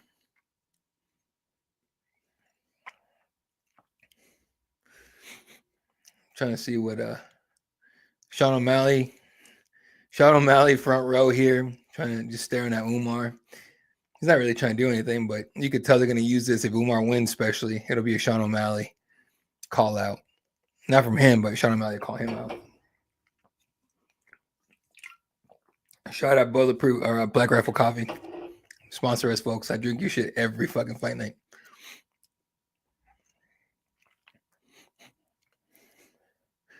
Sean's got these weird ass glasses and look like some like 50s chick glasses. I'm not a fashion statement kind of guy, so I have no idea. Like I could not tell you whether they're cool or not, but they look funny to me. Big hug for Javier Mendez. No Usman in the corner tonight. Usman's getting ready for his own fight next week at PFL, the week after at PFL. No, next week at PFL. PFL and Riyadh. Defending his title against Paul Hughes. So he's probably back at home getting ready. Nurmagomedov, third longest active win streak in the bantamweight division at 6, highest significant strike accuracy, 62%, and highest top position percentage in heavyweight bantamweight history, 42.4%. So the percentages are good, not gonna lie, but again, not the same competition whatsoever. His best win is Corey Sandhagen, 100%. So I get a lot of these people saying this and that, Umar's gonna mess him up. Could, more than likely will, but again, they have not fought the same level. Like Umar or Marab fought, in my opinion, way harder or higher level opponents. But that don't matter half the time. So let's see how it goes. Ooh, they got a cool little drone to go around and get nice visuals. Honestly, the UFC's production is fucking top notch, man. Only fighter in UFC history with 2 decision wins while absorbing fewer than 5 significant strikes in each. That's fucking crazy. Umar's a machine. All right, I want to see what Morale walks out to. I mean, I know what song's going to be, but I'll see how his looks. He's a champion. Habib's trying to calm Umar down here. He's like, hey, just relax. This and that, whatever. You got this shit, boy. Bring it back with Team Eagle. Mind you, Umar fought in PFL, I believe. So, all right, here we go. Let's meet myself here to see what Morale walks out to.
Again, the accordion with this. Not the song, by the way, but the accordion is fucking hilarious to me. Ray Longo, Aljamain Sterling. I don't see Matt Serra in there. But Matt Serra hasn't been in the corner in a while for anybody. But Merab, big old smile on his face right now, walking out. The champion from Georgia, 1 of 5 active Georgian fighters in the UFC. And he is enjoying his walkout. But that's the kind of guy Merab is. Like, he just enjoys everything, but he's like business when he gets in there. So this is going to get really interesting.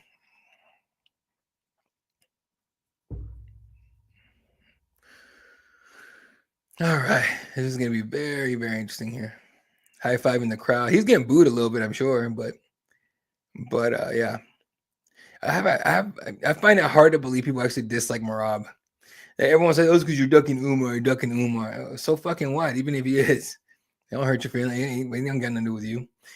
Did he just give Sean O'Malley he gave someone a thumbs up. I hope it was Sean O'Malley because that'd be hilarious. Like, hey, Sean O'Malley, Sean O'Malley. He never says Sean, never says O'Malley. He goes, just Sean O'Malley, Sean O'Malley. He reminds me of Joey Diaz in that way. Have you ever seen Joey Diaz go on Rogan's podcast way back in the day? He hadn't done it forever. But he's just like, Joe Rogan, Joe Rogan. I'm going to start doing that, saying people's full names and shit. I appreciate you guys tuning in here. If you're watching on X, hit a follow. If you're watching on YouTube, please hit subscribe. If you're watching on Twitch, subscribe as well, please. Appreciate you guys. We do this every single weekend. Fight Companion and everything, and of course coverage on Twitter. And of course, we have someone in arena tonight. Gabriel Gonzalez on location in the media room at the UFC tonight in the Intuit Arena, bringing you guys the latest over on our YouTube channel, post-fight scrums and stuff like that. And of course, clips will be flying out as soon as the event's over. But yeah, Merab getting the usual treatment over, and you know, as he makes his way into the cage here. His shorts are kind of cool. I do like Islam Makhachev shorts. They have a dagger on it. And he was explaining what the dagger was about. It's a Dagestan thing, and then the mountains, like the Papaku. I'm gonna fucking ruin it or butcher it. So, but name the mountains and all that. So it's yeah, it's pretty good here. Because Merab, I do like to give these guys like the ability to have custom shorts of their champion. That's a pretty cool little move. Better than having like just the black with gold. That to me was lame. Mind you, to me the shorts are lame no matter what. The uniforms are lame. Like, let the fighters get sponsors, and I know they look like freaking NASCAR driver jackets and shit, but still.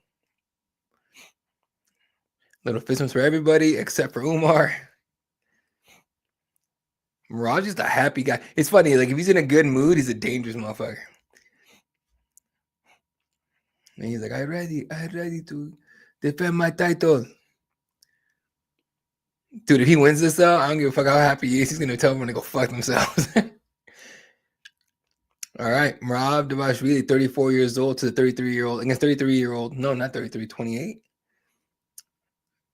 Y'all doing terrible as an angle. 29-year-old Nurmagomedov. 2-inch height advantage for Umar. 1 inch reach advantage for Umar. He's a minus 250 favorite to the champion's underdog. So this is wild. Here comes. Ooh, I'm gonna mute myself. They gotta do something cool with this arena with the championship. So 1 second.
They're legit just booing the hell out of Umar. That's wild. I did not think they were going to boo him, but here we go.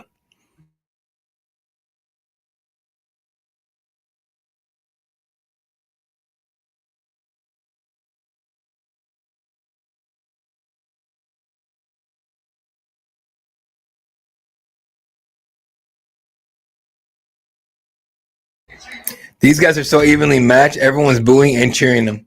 It's like half the arena's booing, the other one. I fucking love MMA fans, honestly. Yeah, fucking hilarious. All right, Nurmagomedov or Merab getting his introduction. Plus 205 underdog on DraftKings. See how this goes. I don't buy. He's saying something to Umar. Now he's serious. He ain't laughing no more.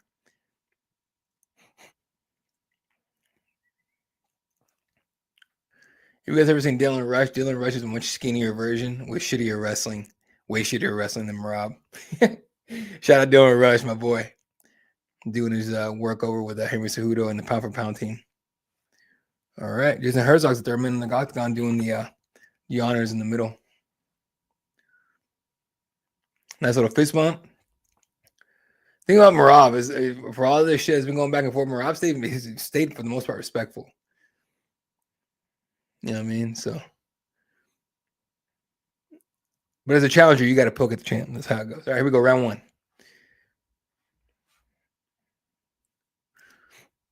Round one. 455 in the first round. God, there's 5 rounds of this. Someone finish this fight, please. All right, Umar in the middle. Umar in southpaw. Merab is orthodox. So the bodies are wide open for kicks, which they're both wrestlers, so no one's going to throw any. Or maybe the way just get a straight up like brawl. But I figured Merab's going to shoot here rather soon. Although he did say, the improvement of his hands is going to be the difference in this fight. But we'll see. They're both allegedly injured in this one. I doubt it, but they're both allegedly injured. Umar goes high with the kick, nothing.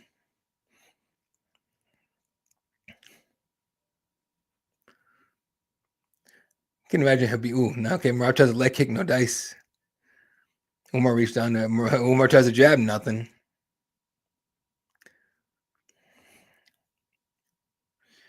Merab keeps popping up that jab, that jab hand out, just to threaten it. Nothing coming of it just yet. Habib saying something in his corner.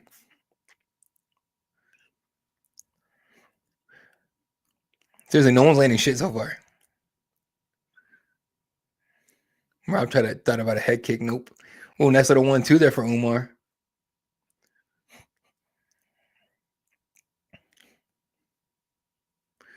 Merab tries a nasty right hand, but he drops him out. He shoves Umar to the ground for a second, who pops right back up, and we're back to an inside leg kick there on the calf area for Merab. Umar tries a 1-2, nothing out of that one. Coming up on 3 minutes here. They're both super tense right here. Merab seems a little more like calm. Oh, right hand to the body from Merab. Nicely done. 3 minutes up in the round.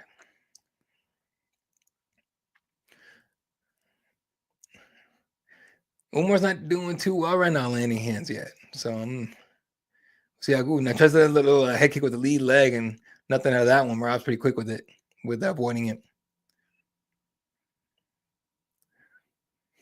Merab right hand to the body. Umar fires back. Merab fires back on him too. He's not even shooting on him yet. Like Merab hasn't shot him yet. We're coming up on 2:30. 2:30 left in the first round. Merab, there we go. Merab goes in and missed the right hand. He thought about going, nice uppercut for Merab and close. Okay. Merab's going to stand with him for at least the first round, I guess. Coming up on 2 minutes. Merab working on the outside. Umar trying to get his lead foot in the right spot to be able to land here. But both together are so quick and they're pretty solid defensively that it's going to be hard to do. Body kick there for Umar, kind of grazed. Right hand. The jab might have gotten through there for Umar. But again, these guys are so fast, it's hard to tell. Nice little 1-2 there for Umar off the body kick. Merab ducks in, lands on it. Umar's looking for the takedown, goes single leg. Hugs the shit out of that leg. Merab is hopping, gets away from it. Umar tries a flying knee behind it. Nothing out of that one. This is high level. Nice little jab there for Umar gets through. Now Umar's going to shoot apparently. Oh yeah, Merab's going to shoot eventually for sure. He's going to end, maybe he's going to end the round with it. Who knows? 20 seconds left and 1 minute 20 left.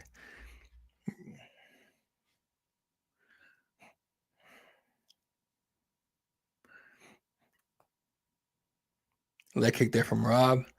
Umar tries this question mark kick, no dice. Umar shoots, and Merab says low no, but he doesn't need the body. Then lands one of his own. 1 minute left in the round. Dancing on the side and on the cage here. Merab lands a right hand on the break. Nicely done, Merab. Then inside leg kick for him.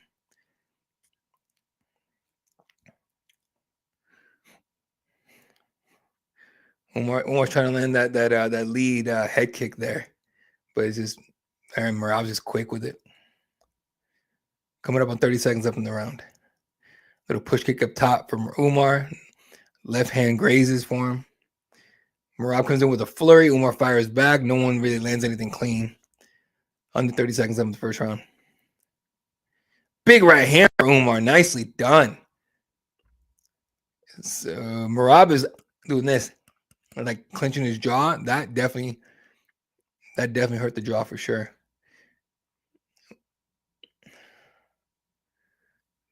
7 seconds. 5. Umar kicked at the body, nothing. 1. That's the round. Okay. Merab is like doing this right here. Like he's shaking off the jaw. It's a real thing. All right, you get cracked in the jaw, you feel that shit. It might even click. It might have injured it. Who knows?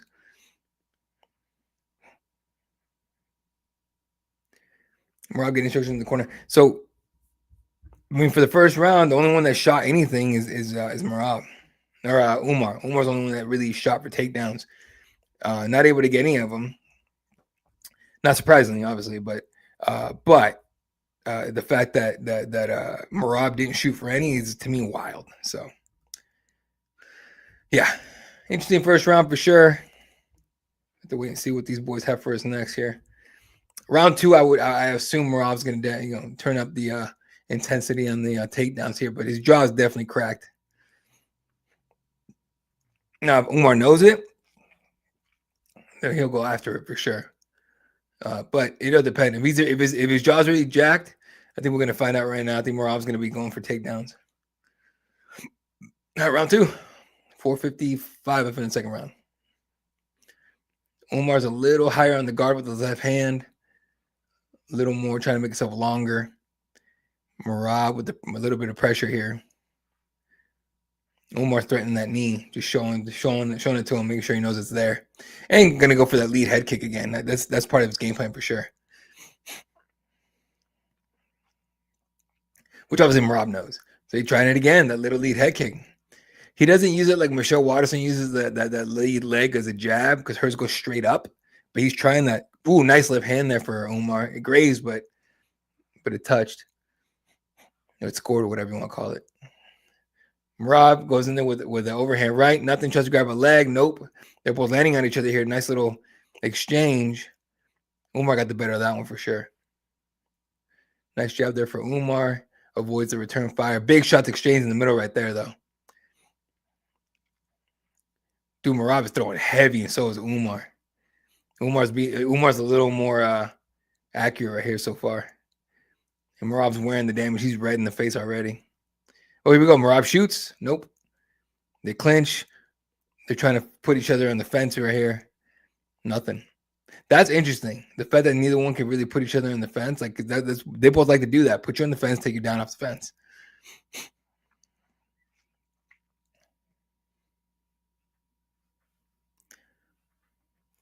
I'm waiting for Ray Longo. Put a hole in his fucking chest from Ray Longo. That'd be fun. Coming up on 3 minutes left in the round. Merab trying to rush in there. Ooh, Merab, single leg attempt. Lifts it up. Umar's defending very well and stuffs it. Tries to take the back of Merab. No dice. Merab spins. Gets his back on the fence. Almost does it. Umar gets him down and takes the back. And Merab's nose is broken. That's nice. Big old smile on his face. Umar on the back. Left hook is in. Right hook is not. trying to drag him back with 245 up in the second round. Merab looks more embarrassed than anything. Like, God damn it, let's motherfucker take my back.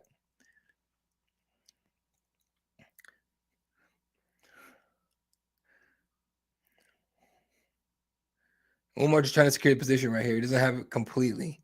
He has a left hook in, but that's about it, which means Merab, if he can get his right arm loose, can spin out. Instead, he gets to his feet, about to break the grips here. Gets away. So, nice little moment there for Umar, but Merab gets out of dodge. They're still using that jab, like head kick of sword, the lead head kick of sword, try to keep Merab in place, really. Not really sure who's winning this fight right now. Merab keeps trying that reach for the left leg and throw an overhand right behind it to use that knockdown. He keeps trying that shit, but it's not working very well. Little front kick to the chin from Umar. Lands for him. Merab's having issues where he keeps wiping his nose. That thing's definitely busted. Big shots up top for Umar. Leg kick there from Merab. Umar shoots, no dice. They might have even had clash heads right there. And Merab's definitely bleeding. Umar switching stances, shoots again, no dice. Merab's trying to make him pay for it. Umar's doing really well to block those hands, though. Merab keeps trying the right hand, no dice. Inside leg kick there for Umar. And Merab goes off, throwing whatever he can there. Punches. Umar with his back on the fence now, but no shot from Merab. Now Merab shoots. A double leg. Can't do it. Goes body lock. Can't do it. But now he has Umar clinched on the fence. And Umar's Merab's gonna try and find a way. Umar's for video for a screen to see where Merab is at, so he can try to land one of those knees up top. Umar gets the reversal, puts Merab on the fence. Merab's trying to turn him and put him back in there. Knees exchange to the body, more knees, and they break. This is an interesting fight, but it's mostly on the feet, which is Umar's strength in this fight anyway. Merab in the middle, just rushing in with a flurry. He gets countered pretty easily. Like, there's a tell there for sure because Umar knows when he's coming.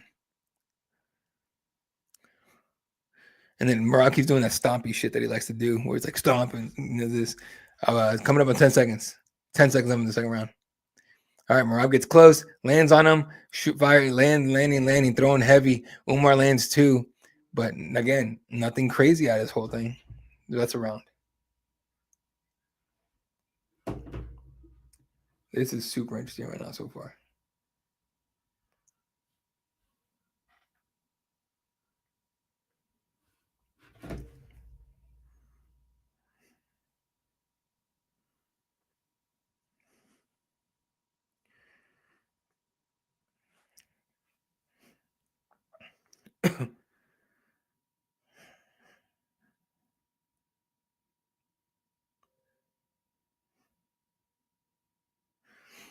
This is a hell of a fight so far.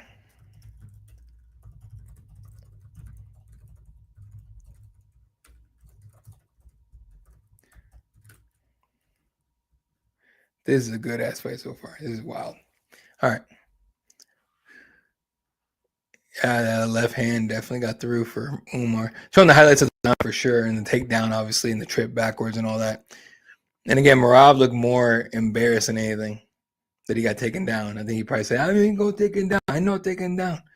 Taken down, bro. All right, round 3. We get through this one, we got title rounds. Here we go. 4:55 up in the round. God, I hope it's the main event isn't like this. I mean, it's a great fight. Not gonna lie, but like, I'd love to see a finish. But this is probably gonna go decision. In the middle there, Umar tries a little jab kick. He keeps trying that question mark kick, the lead. I mean, that's a fun kick to throw, and it's a hell of a weapon to have. And Merab has not been able to time it to try to use it for a takedown. Merab tries to rush in with the right hand, no dice on that one.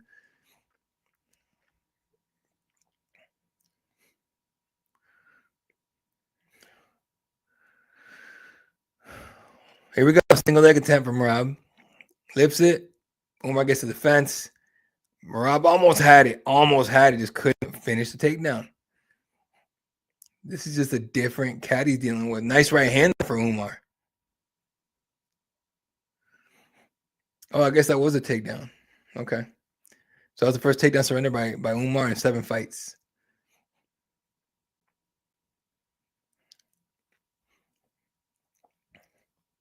Umar tries a 1-2 up top, misses everything. Coming up on 330.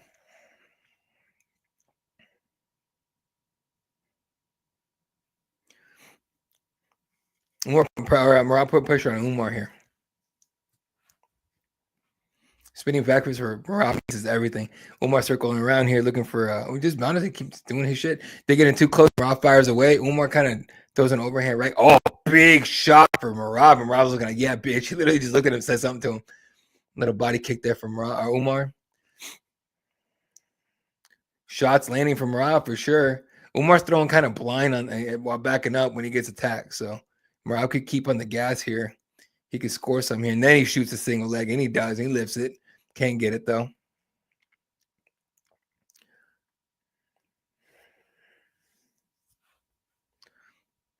Shot there from Umar. From Merab lands. Herzog was looking for a foul or saw a foul. I don't know what the fuck.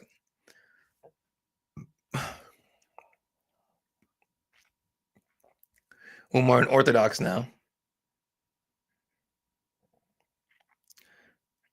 Oh, there was like a head clash of sorts. That's what that was. It wasn't even a head clash, honestly, but. And we get a net shot, but Ross is cool, bro. Control your weapons, man. Coming up on 2 minutes here. Flirt.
Nice. I did not know my shit disconnected. My bad, guys. All right. Rob in the middle with the pressure here still. Rob's getting the better of the grappling exchanges, in my opinion. Oh, here we go. Our single leg, and he's not letting it go. Yeah, my bad, Lee. My bad. Let me know if it's back up. It should be. Rob's looking for the takedown here. He's on the back of Rob, and he gets it. Nicely done. Oh, yeah. Umar in the back. Marab trying to break the grips here. What he's going to try to do is break it and circle out of the way. Instead, he's waving to the crowd. Which you might be losing this fight, bro. So a round over. Okay. Umar's fed up with his shit. He just shoved him. Is it a possibility Umar's winning this fight and Marab's over here bullshitting? Like, come on, dog. All right. So now we're 3 rounds in. Ray, I don't know what Ray's saying because I'm my TV's muted, but Ray was cussing.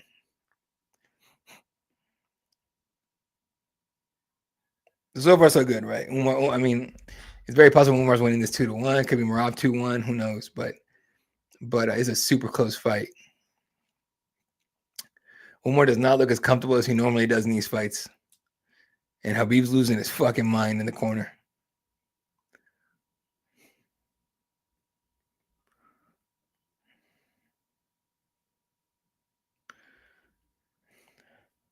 You imagine you have Habib as your cornerman, and he's pissed at you. Why you do this, brother? Why you do this? I thought fucking around. It doesn't cuss, but still. Stop messing around, you know. Smash him. Meanwhile, Marab's on the other side just bouncing up and down like, I'm ready, motherfucker. Let's go. Do we have a weekend off again from the UFC? You can come back on February 1st. That's kind of, not gonna lie, I'm not upset about it. All right, back to the middle. Here we go. Now it's Umar with the pressure, making Marab work on the outside. Marab with his back close to the fence. You might want to circle out of this thing. Although he's not worried about getting taken down, really, he can pop right back up, no problem. And the way that judges have been scoring these fights, it's damage. 1-2 to the body there from Marab. Umar's still popping up that jab, man. All right, Marab shoots a single. Almost gets him down.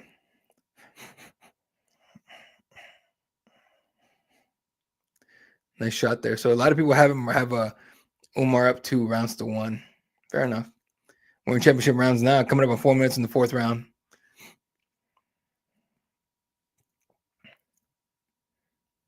Marab goes for the single. Double goes to switches to single, lifts it up, trips it down, gets Umar down. Marab on trying to get on top, can't do it. Umar gets back to his feet. Misses. Oh, Marab missed the right hand on the break, barely. Umar didn't. Umar lands a right hand right there. That nice little jab that he has.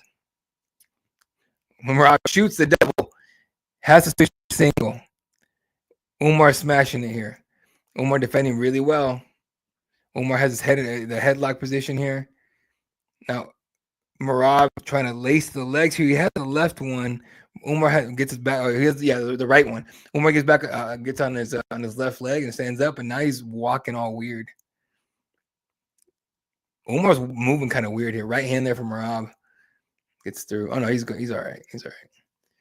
I'm assuming being forced to do the splits right there didn't fucking help. Marab with the pressure and making Umar work on the outside. Throws a high kick, no dice. Right hand there from Marab. Umar flies down and take down, no dice. Marab sprawls like hell and lands on him on the break. Coming up just under 3 minutes here. Ooh, nice jab for Umar. Marab's head shook on that one. Question mark kick again. No dice there for Umar, but I like that he throws it. 1-2 there from Marab. The right hand definitely got through on that. This fight is not as clear cut for Umar as everyone as people in the tweets think it is, in my opinion. Again, I'm not spoiling these very much. I'm just describing the action. Coming up on 220, and both men are landing. But Umar's looking, he's wearing a little bit more damage. Umar shoots. Stuffed. Marab's got a big ass smile on his face, like he knows Umar. Something's up with Umar. Coming up on 2 minutes here left in the 4th round. Right hand there from Marab. Another right hand from Marab.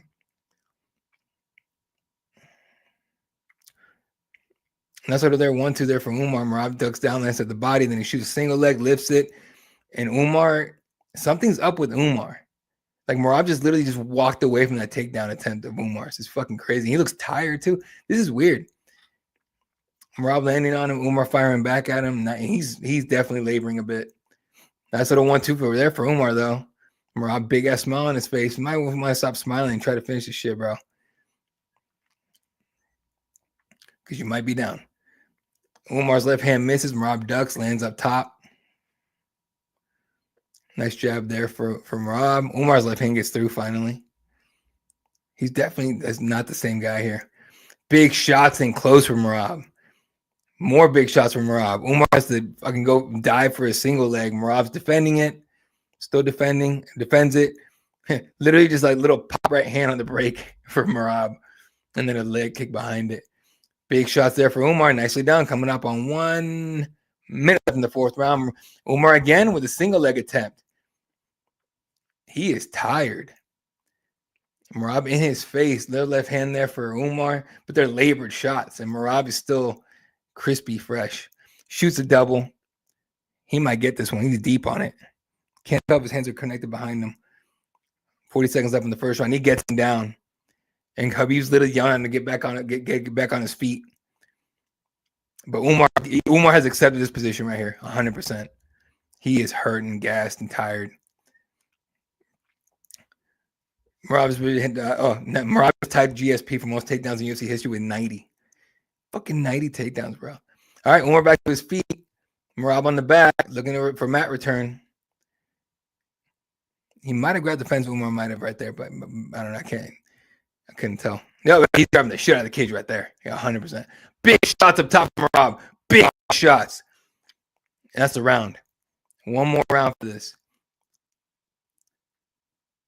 Yeah, I feel like the crowd is turned for Merab here. Everyone's cheering. Merab's landing on real well here. Umar is slowed down. He looks tired, and they're shaking his arms out, and it makes you wonder if Umar came in on some kind of injury. Now, Merab did say he injured his arm. Umar said that. Merab said that was bullshit. I'm not gonna buy that. You never know, though. Khabib is in his face, like in Umar's face. I feel like that the tide has turned for Merab right here, 100%. Like started the fight up to like halfway through the third, maybe. It was the Umar show. Like now it feels like it's a different show. It's a different momentum. The fucking commission guy literally had to throw Khabib out the cage. They are worried. Fifth round. Who wants this shit? We might be, you know what I mean? It might be that whoever wins this one wins the whole thing. And Merab is talking. Merab's like, I still here. What happened? Merab right in the middle. Still looking fresh. Umar looks a little better here, but we know how that goes in the start of the round. Merab working on the outside. Umar takes the middle, trying to use that right hand. Umar is to, keep Merab at bay. No more takedowns, but that's not going to work. Merab's definitely going to get in there in another one. Unless Merab does something dumb and just tries to stand with him the rest of the fight, which would be stupid in my opinion. Although he's been landing on him. Nice left hand there for Umar. Again, popping that jab out pretty well. It's just, this is there as a warning more than anything. Merab trying to set up the 1-2. He wants to set up that right hand. Right hand misses, spinning back fist with the left hand misses too. Merab cannot make the mistake of thinking he's winning this fight. He cannot do that. He needs to go. Double leg attempt. Bails on it. Puts Umar on the fence here. Try to get another grip here. Couldn't do it. Umar gets out of the circle or circles out. Left hand from Umar touches guard. Inside leg kick there from Merab. Gets through. Another one on the outside this time from Merab. Umar tried to get that left hand to the body. Couldn't do it. And Merab shoots a single leg again. Lifts it. Trying to get Umar down. Can't do it. Umar does well on that one. Merab shoots again. No dice. It's going to be a few more of those from Merab. Again, shoots again. Single leg. And it's almost like he's just letting it go. Like he's not even trying to finish it. And I think he knows it's coming eventually, that the takedown will be there for him. Umar is starting to labor again in this round. It's like 3 minutes 20, coming up at 3 minutes 20 seconds. Merab shoots double leg, hands connected behind Umar. Umar has an underhook in there trying to break the grip. If you can break the grip, it'd be all right. Merab places the right leg, lifts it up, tries to push Umar forward. Umar uses the right hand to post and stop him. If Merab takes him to the left, like towards the middle of the octagon, he could possibly get this, except he needs a little bit of momentum to get it done, and he's not getting it right now. And now Umar has the underhook clearly on his right side. Gets his back on the fence, and now this is going to be a pummel fight, trying to figure out who gets the underhooks. Merab lands on him on the break, and Umar's tired. The constant wrestling is tiring him out. He was not ready for that or whatever. But Merab's a different kind of machine, dude, 100%. Early stoppage Hill was still in the fight, I guess. Ooh, nice shot there from Merab. Umar shoots. Nope. I feel like Merab's winning this fight now.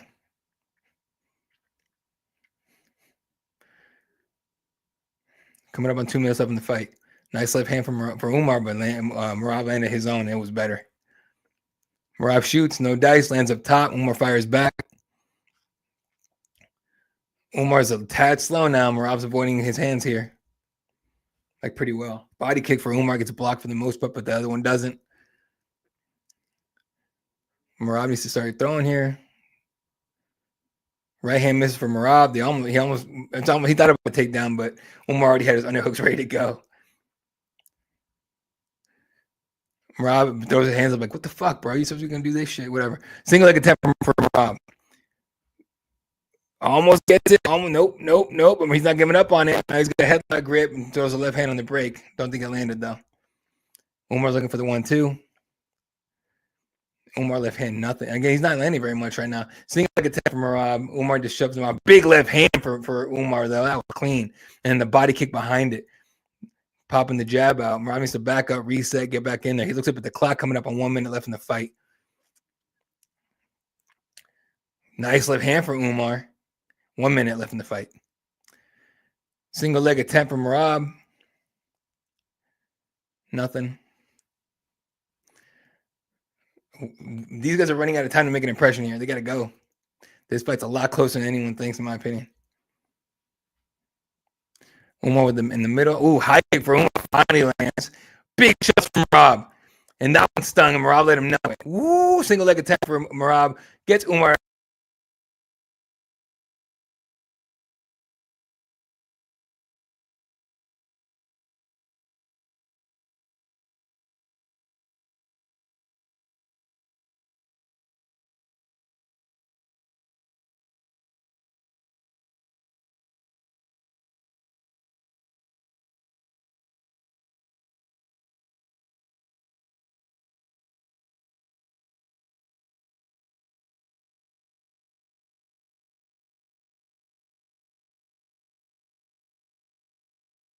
Sorry, folks. This shit keeps fucking up, but I'm speaking so in a minute here. But that looks like a Merab win to me, honestly. So we'll see how it goes here. But that was a really good fight overall. But I do believe Merab won that. But we'll see. Umar's got it up on the other side. I think he's mostly like, God, I fucking hope so. But I just don't see it. I don't see how Umar wins this. But again, never know, man. But I think Merab won. We'll see though. Mind you, I watch these back. I'll watch the whole card back tomorrow, or the pay-per-view back tomorrow morning with sound and everything, and that's when I'll know for sure who I feel like won. But we'll see.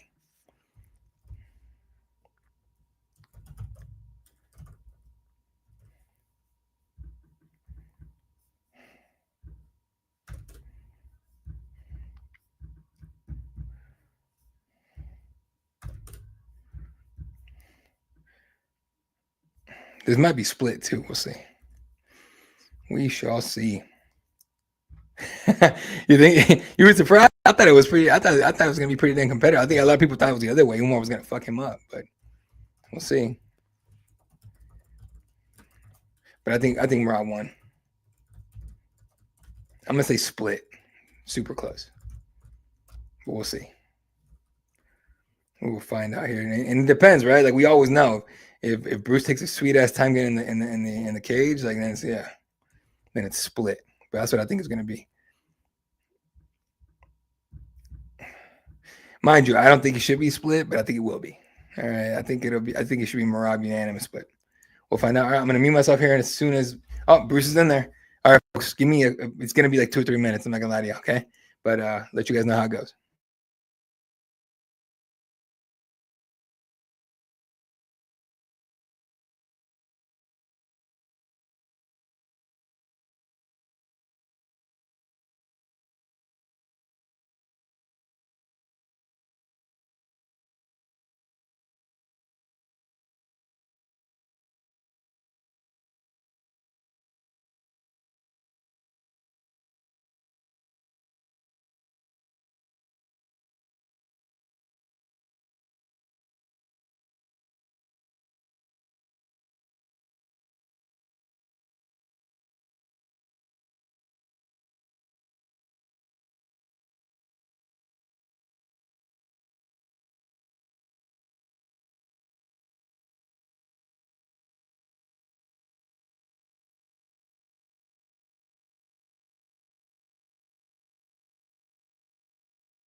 One more whatever, bro. Oh, sorry.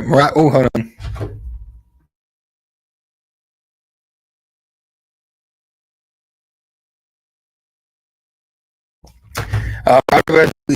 Unanimous decision.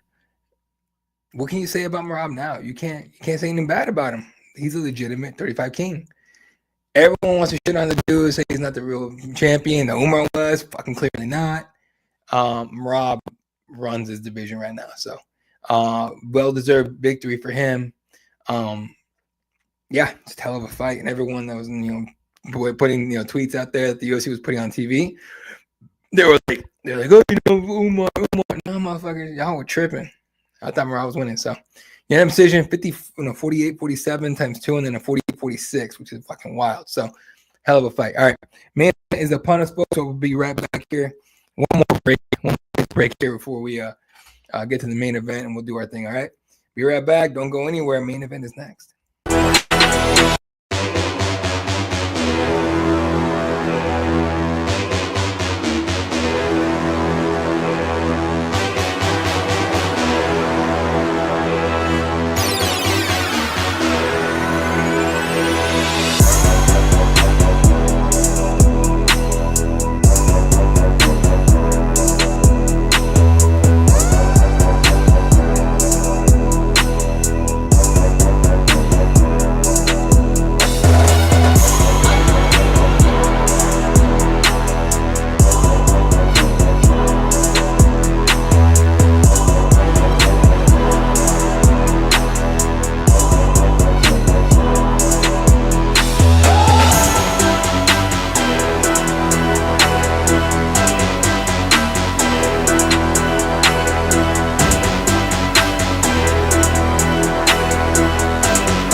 All right.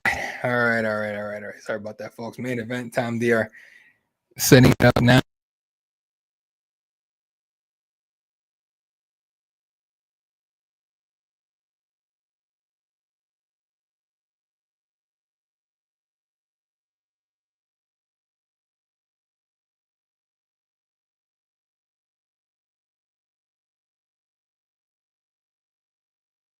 I'm so sick of this. Hang on one second. I gotta fucking figure this shit out. 1 second.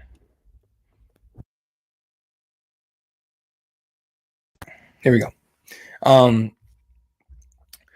how did we get here? No one's really 100% sure how Arman Tsarukyan suffered that back injury, but there is that clip going around, or that of damn, they made all the grabs from Moicano fucking quick. It looks fucking great. Anyway, so Arman, there's that clip going around him hanging out with Nina, whatever her name is, and he does the wrestler stretch or workout, whatever, the strength in the neck, all that, when you put it in your neck and you circle around. And when he comes out of it, he does like that. And so the speculation is that he injured himself doing that stupid promo thing or video, whatever, with Nina. So that's possibility. Who knows, right? Anyway, the UFC knew, Renato knew that he needed to make championship weight to possibly get a title shot. You have to keep it quiet, obviously. When it came to weigh-in time, Islam came in, made weight. He didn't even know, apparently. And so they tell him last second, sort of. Renato accepts the fight immediately. Money Moicano's, he's into that now. And then Islam's like, fuck it, I'm champion, I'll fight anybody. Arman couldn't continue. Who knows what's going to happen with that? He's probably going to be gone. I mean, look, he ain't going to get a title shot, more than likely now. He's probably going to have to fight somebody else. Because, Alexander Pantoja is in the corner of Renato Moicano. Okay. Nina Shama. There you go. We'll call it Nina Shama. Anyway, so more than likely this fight's not going to get rebooked. It's, Arman's probably going to have to fight somebody else, because otherwise he has to wait who knows how long for Islam to be ready to go back again. It'll be 4 months, 5 months, 6 months maybe, right? So Arman's, kind of screwed himself, or got screwed there, however you want to put it. And then someone was yelling some shit at Renato from the side. It's so loud in there, there's no way he could hear him. Anyway, but yeah, so Renato Moicano steps up. He's had a different kind of energy since before the Benoit Saint-Denis fight, but that Benoit Saint-Denis fight woke him up on some shit, like straight up. Now he's big time doing podcasting. He's Money Moicano, anti-government. He's fucking hilarious, but still.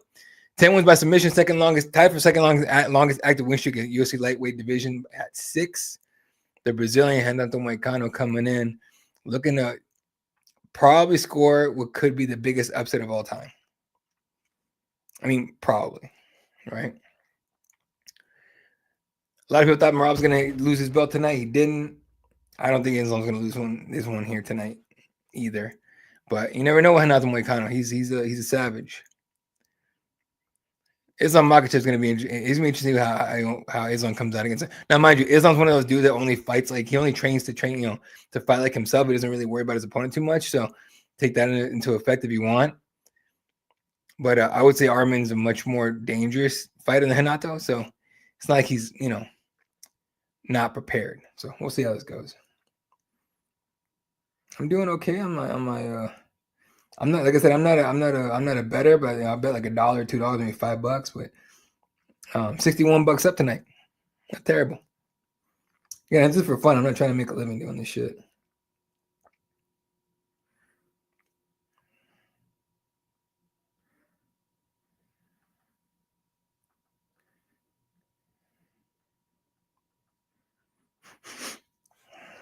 What's going on? Hey, stop fighting, or I'm gonna have to use my belt. Alex Perry yelled something out. Said, "Hey, hold on, let me make sure that I'm not just full of shit. I gotta mute myself down."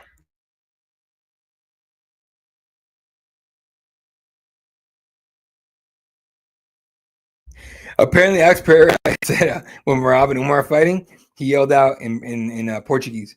He goes, "Hey kids, stop fighting, or I'm gonna have to use my belt." That's fucked up. That's pretty good. I gotta say that much. So, oh, Umar broke his hand in the first round. I mean, cool. So, cool story, bro. As far as I know.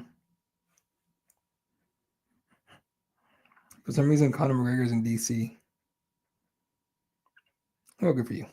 All right. All right, dude. I just realized that Detroit Lions lost today against Washington. That to me is surprising. Not that Washington's not good, but that Detroit's defense couldn't hold up. That's wild. And I'm seeing their offense was shit too.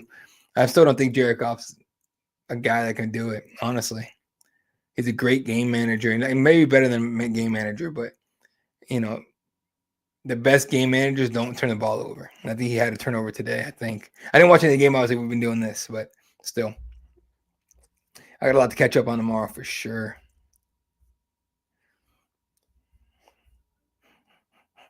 The Lions couldn't stop Stevie Wonder. That is fucking crazy. Islam Makhachev making his way into the octagon now as we speak. One more fight, folks, and we're all done for the day. Appreciate you guys. 14,500 people have watched the stream tonight. I appreciate the hell out of you guys. We're live on X, YouTube, and Twitch. Used to go live on Facebook, but that's that don't work out anymore because they're ass. So, which is funny because the TikTok ban started today, right? And then, but like, if you saw some of the shit that YouTube does and Meta does and all that, they're not much better. The only difference is that they label that TikTok is. I mean, the guy that owns it is Singapore, right? So I don't understand.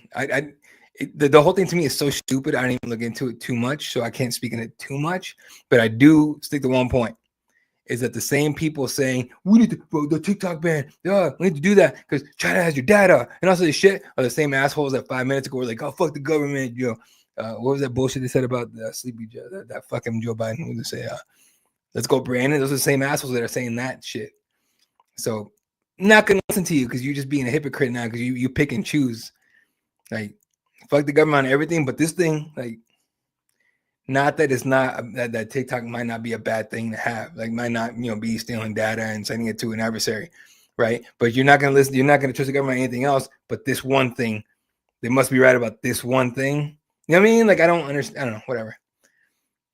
It's not the actual points. It's the way people are choosing to believe or not believe somebody depending on what they like to believe. That's where we're at.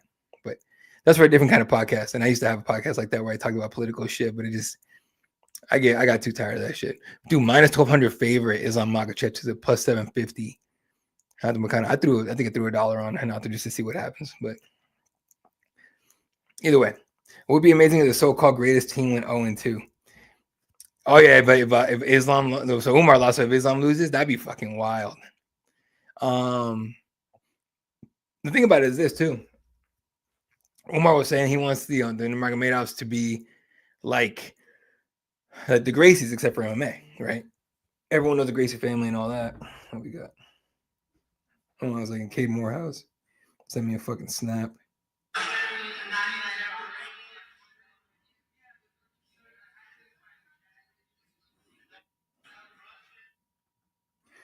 Cade Morehouse hanging out with Henry Cejudo and Kelvin Gastelum. Good for him. That's pretty cool. Him and Rush. I love when the young guys get to do cool shit like that. That's the best part. That's the best part of running K-Set, honestly, is that these young guys get exposure and that you get to see them flourish and all that. It's a lot of fun for me.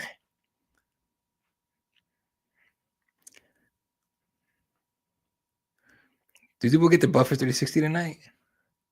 Sold out into a dome in Inglewood, California. Did he say LA or Inglewood? Because my shit's muted.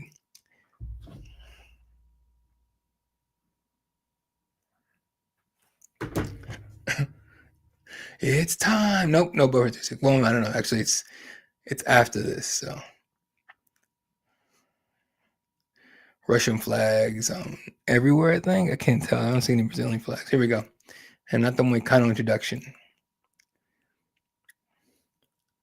He was supposed to fight Beneil Dariush And Sten is in the main event fighting for a title. 25-1, the number 10 ranked Renato Moicano fighting in the Brasilia, Brazil. Plus 750 underdog, 7-1 as a UFC dog. Yeah, I mean, if there's an underdog that can pull some crazy shit off, it's Renato Moicano. Will he do it tonight? Hard to believe he would. Find out, though.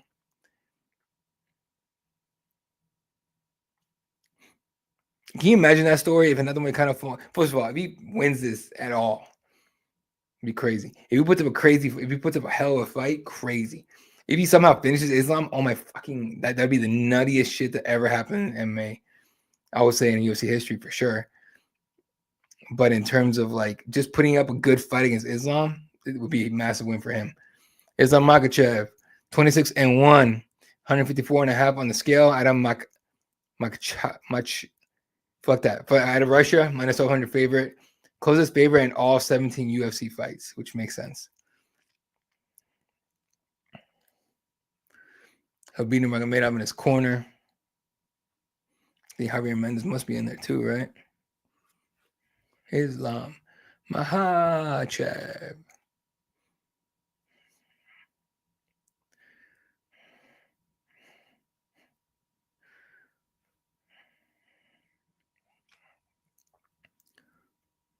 All right, here we go. Right to the middle.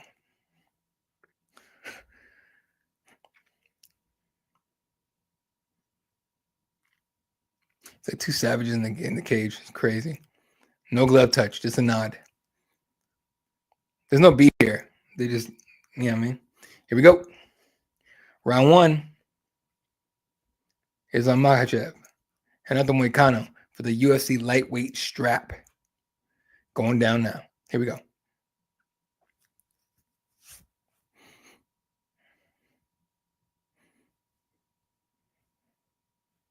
Right to the middle, Renato Moicano.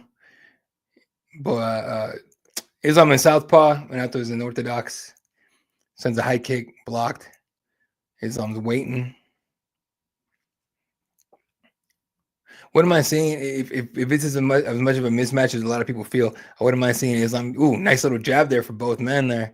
And Renato's a little longer here. He did land on Islam nicely right there. Inside leg kick for him as well. Right hand gets through as well for Renato. But again, it's early in the fight. Nice left hand there for Islam.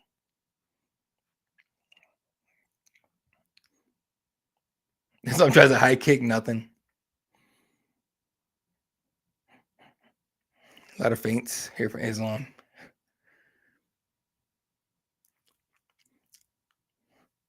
Islam thought about a right hook there, and we got a timeout already. We're going to eye poke? Herb Dean warned Renato of something. I'm assuming that, the fingers out. I'm not sure. Inside leg kick for Renato.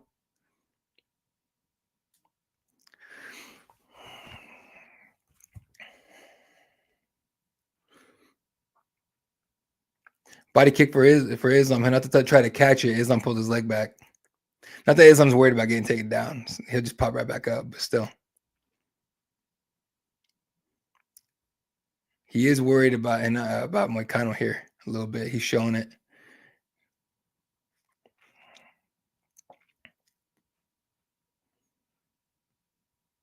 That's happening. They're just literally staring at each other.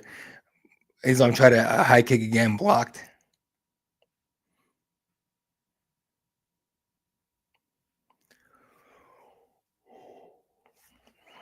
Renato's leg kick, nothing. Straight left for Islam. Renato lets loose with a 1-2. Both men land a little bit, like grazing. Coming up on 3 minutes left in the first round. 3 minutes. Renato has the middle of the octagon here, putting more pressure on Islam. So he's gonna force that shot out of Islam for sure. Nice shots there for Renato, and it looked like Islam slipped to the ground, but he popped right back up. I don't think he didn't drop him, but he definitely slipped. But again, Renato's not gonna be scared. He's not gonna back up. You're gonna have to kill him, right? And so this is not like one of those tentative guys that Islam fights for the most part. Renato's not scared. He has nothing to lose here. Nice shot there for Renato. Here we go. Takedown attempt. Islam lifts a single leg and gets Renato down. That was easy. All right, Islam in half guard here. Underhook on his right side. Renato's on a hook on his right side. Shoulder strikes from Islam on the ground. This is where everyone that fights Islam Makhachev or anybody in that whole camp talks about the difference in strength. There's like farm, there's farm strength. That's a farm boy. I grew up in a ranch or a farm. Then you have the Dagestanis. Those motherfuckers are crazy. Islam's still on top, landing shots. Renato trying to keep his posture broken while controlling the right leg of Islam so he doesn't get mounted. Islam's not even trying to mount him. He's trying to get that left arm loose, land something on Renato, or at least flatten him out with it. Flatten him out with it and do something. Renato's trying not to grab the fence, but he's just, he's trying to push off of it. Renato's trying to go kind of deep half-ish, right? And it's not going to work well right here because Islam's trying to get him there. Islam with the forearm to the face, shoves him to the ground, to his face to the canvas. And after trying to push up with his legs off the fence, trying to create a scramble. Almost does. He does. But Islam gets in there. Islam with the guillotine. Islam guillotine grip. Islam Darce grip. We got Darce. We got a Darce. We got a Darce. We got a Darce in the tap. Islam Makhachev, ladies and gentlemen, with a finish. Quick night in the office for Islam Makhachev. Got to hand it to Renato, but he was not ready for this fight at all. So there you go, ladies and gentlemen. Islam Makhachev remains your UFC lightweight champion. Stick around after post-fight interviews and all that. We'll talk about the whole event, and then I'll still be around. I mean, we'll still be doing obviously coverage after that. We will have Dana White in the media room and all that, answering questions and all that, and obviously Makhachev and everybody else. So again, pretty quick and slick submission victory for Mr. Islam Makhachev. Well done.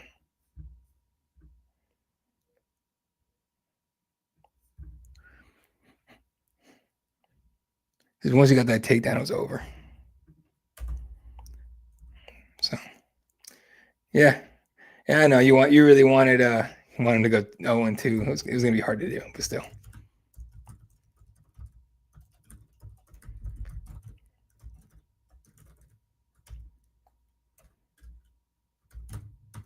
You know what I hope is that Renato got a bag for this shit.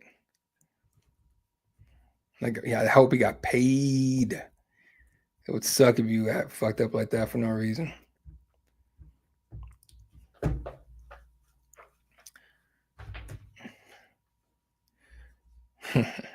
All right. As soon as Buffer steps in, I'm gonna mute myself and we'll have a 3 or 4 minutes of silence. Try to get whatever Islam wants to say in the post fight. I'm sure they'll talk to Renato as well. All right, here we go.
All right, the UFC is UFC 311. It's a Makhachev.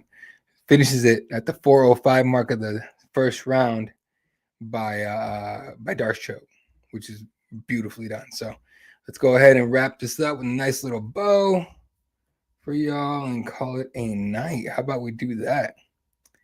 Not really for us. We're still going. Gabriel Gonzalez is in Los Angeles to bring you more from UFC 311. But first fight of the night to get Ulambekov, one of 2 wins for Team Nurmagomedov. Decision victory over Clay Carpenter. Bernardo Sopaj, decision victory over Ricky Turcios. Muin Gafaru gets the nod over Nakamura, who just looked injured. He didn't look like himself. Aileen Perez decisions that Carol hosts out there upsetting me. And now she gets to move up and maybe, maybe 2 more fights. She gets a shot at Pena, whoever the champion is after that. Grant Dawson decision victory over Diego Ferreira. Not the most exciting fight. Maybe 10 seconds of it was super exciting. After that, it was kind of, whatever. Bogdan Guskov, submission victory in the second round after getting, kind of a little bit shocked in the first round, but comes back and gets the victory in the second round. Azamat Bekoya, first round knockout. Zachary Reese, a scary one too. Reese took a while to get back up. Ana Barcelos, unanimous decision victory over Peyton Talbot, gives the young man his first professional loss. Then RDR, Hania de Ritter with submission victory over Kevin Holland. For some reason, the decision did not get through. I'm going to go ahead and just break the fourth wall for y'all real quick because I need to fix that. So give me 1 second, y'all. I will make sure we get that going. I will fix that so it has a result because that's horseshit. I'm not a perfectionist really by definition, but that should definitely not just be like that. There we go. Much better. All right. Renee de Ritter. His first round submission victory, RNC in the 331 mark against Kevin Holland, which I expected, but apparently the bettors didn't. Then Jonathan Almeida TKO victory in the first round over Sergey Spivac. That makes sense. Yuri Prochazka, third round TKO over Jamal Hill. Solid win for him. Obviously, he's going to call for the winner of Magomed and Alex Pereira. So we'll see how that goes. Dvalishvili, upset victory for the champion in the co-main event over Umar Nurmagomedov, who says that he had a broken hand in the first round. I'll say shit, like, all right, fair enough, whatever. And of course, main event is on Makhachev. Makes the easy work of Renato Moicano, who in his post fight was super sad. They're pretty upset and sad and all that. And he said, I don't know if I get another chance at this again, but I'm gonna try. And that is your UFC 311 event, ladies and gentlemen. Let's go ahead and look at the next few UFC events for y'all. Nothing next week. But let's go ahead and talk about the ones that are coming up because there's a few good ones coming up here for y'all here. Here we go. All right. Obviously, tonight, UFC 311 wrapped up here. Next weekend, not next weekend, 2 weeks from now, Adesanya against Imavov in Riyadh, Saudi Arabia. Co-main event, Shara Bullet against Michael Venom Page. That's a sick fight. Sergey Pavlovich against Yarzenia Rosenstruck. I think it's pretty... I feel like Sergey's gonna win, no problem, but we'll see. Said Nurmagomedov against Vinicius Oliveira. Ikram Askarov against Arjun Muniz is a solid fight. T-Mac, Terrence McKinney there against Damir Hadzovic. Far as Ziem, okay. Not fighting in Paris for once. So I'll see how that goes. And Jamal Poe's going all the way to Riyadh. Jesus. All right, bud. Do your thing, dude. And then obviously after... As soon as the UFC West starts being ass, let's see if that works better. My Jesus, you guys serious right now? This is terrible. I shit you not. UFC West is probably one of the worst ones in what do you call it? In sports. All right, meanwhile, I'll post something else up. I'm not gonna put it on the internet, but see if I can at least tell you guys what the next few events are. All right, UFC Fight Night, Adesanya Imavov in February 1st. Weekend after that, UFC 312 out of Sydney, Australia. Jesus. Tricolores du Plessis against Sean Strickland, Part 2. Tatiana Suarez gets a challenge for her first title against Weili Zhang. Justin Tafa fighting at home against Taliesin Teixeira, or close to home. Jimmy Crute against Rodolfo Belado. Did this shit pop up yet? It did. Cool. Then, of course, Kenanir Rodriguez at the UFC Apex the weekend after that. That's Kenanir Rodriguez, Calvin Kattar against Yusuf Jalal, Edmund Shabazian against Dylan Budka. Honestly, for an Apex card, it's pretty damn good. And then, see, UFC Seattle. Fuck, I hate that I knew about this fight before, but I didn't, couldn't break it. But anyway, it's Henry Cejudo against Sonya Dong. Rob Font against Dominic Cruz. Curtis Blades against Rizvan Kuniev, I believe. And then some Barbosa on the card against Steve Garcia. So overall, some good fight cards coming up here. Worry about was Cap. And then Pereira and Kalaev, UFC 313, Las Vegas, Nevada, co-main event. Just engaging as Dan Hooker, 5-round co-main event. And then after that, Jack Della Maddalena, London against Leon Edwards. And then, of course, it's TBD March 29th. Who knows what that's going to be? I would love to beat Phoenix, but you never know. So, all right, folks. I appreciate the hell out of you guys that tuned in tonight. You guys have been fucking great. Awesome fight night card. Or, UFC 311 pay-per-view. 17,800 basically 17,800 views on this thing between Twitch and Twitter and YouTube. So I appreciate the hell out of you guys. Subscribe, follow wherever you guys are watching now. I appreciate the hell out of you guys for sure. Be back next week. No, 2 weeks from now for another one. It's been a hell of a night. Keep it locked to KSIPress.com and our YouTube and all our socials. Gabriel Gonzalez still on location, bringing you some more. I got a gang of clips coming right now from post fights and stuff like that. So don't go anywhere. We got plenty more coming from LA. I'm easily going to be up to 3 a.m. doing this shit. So please hang out with us, do our thing. Do your thing with us.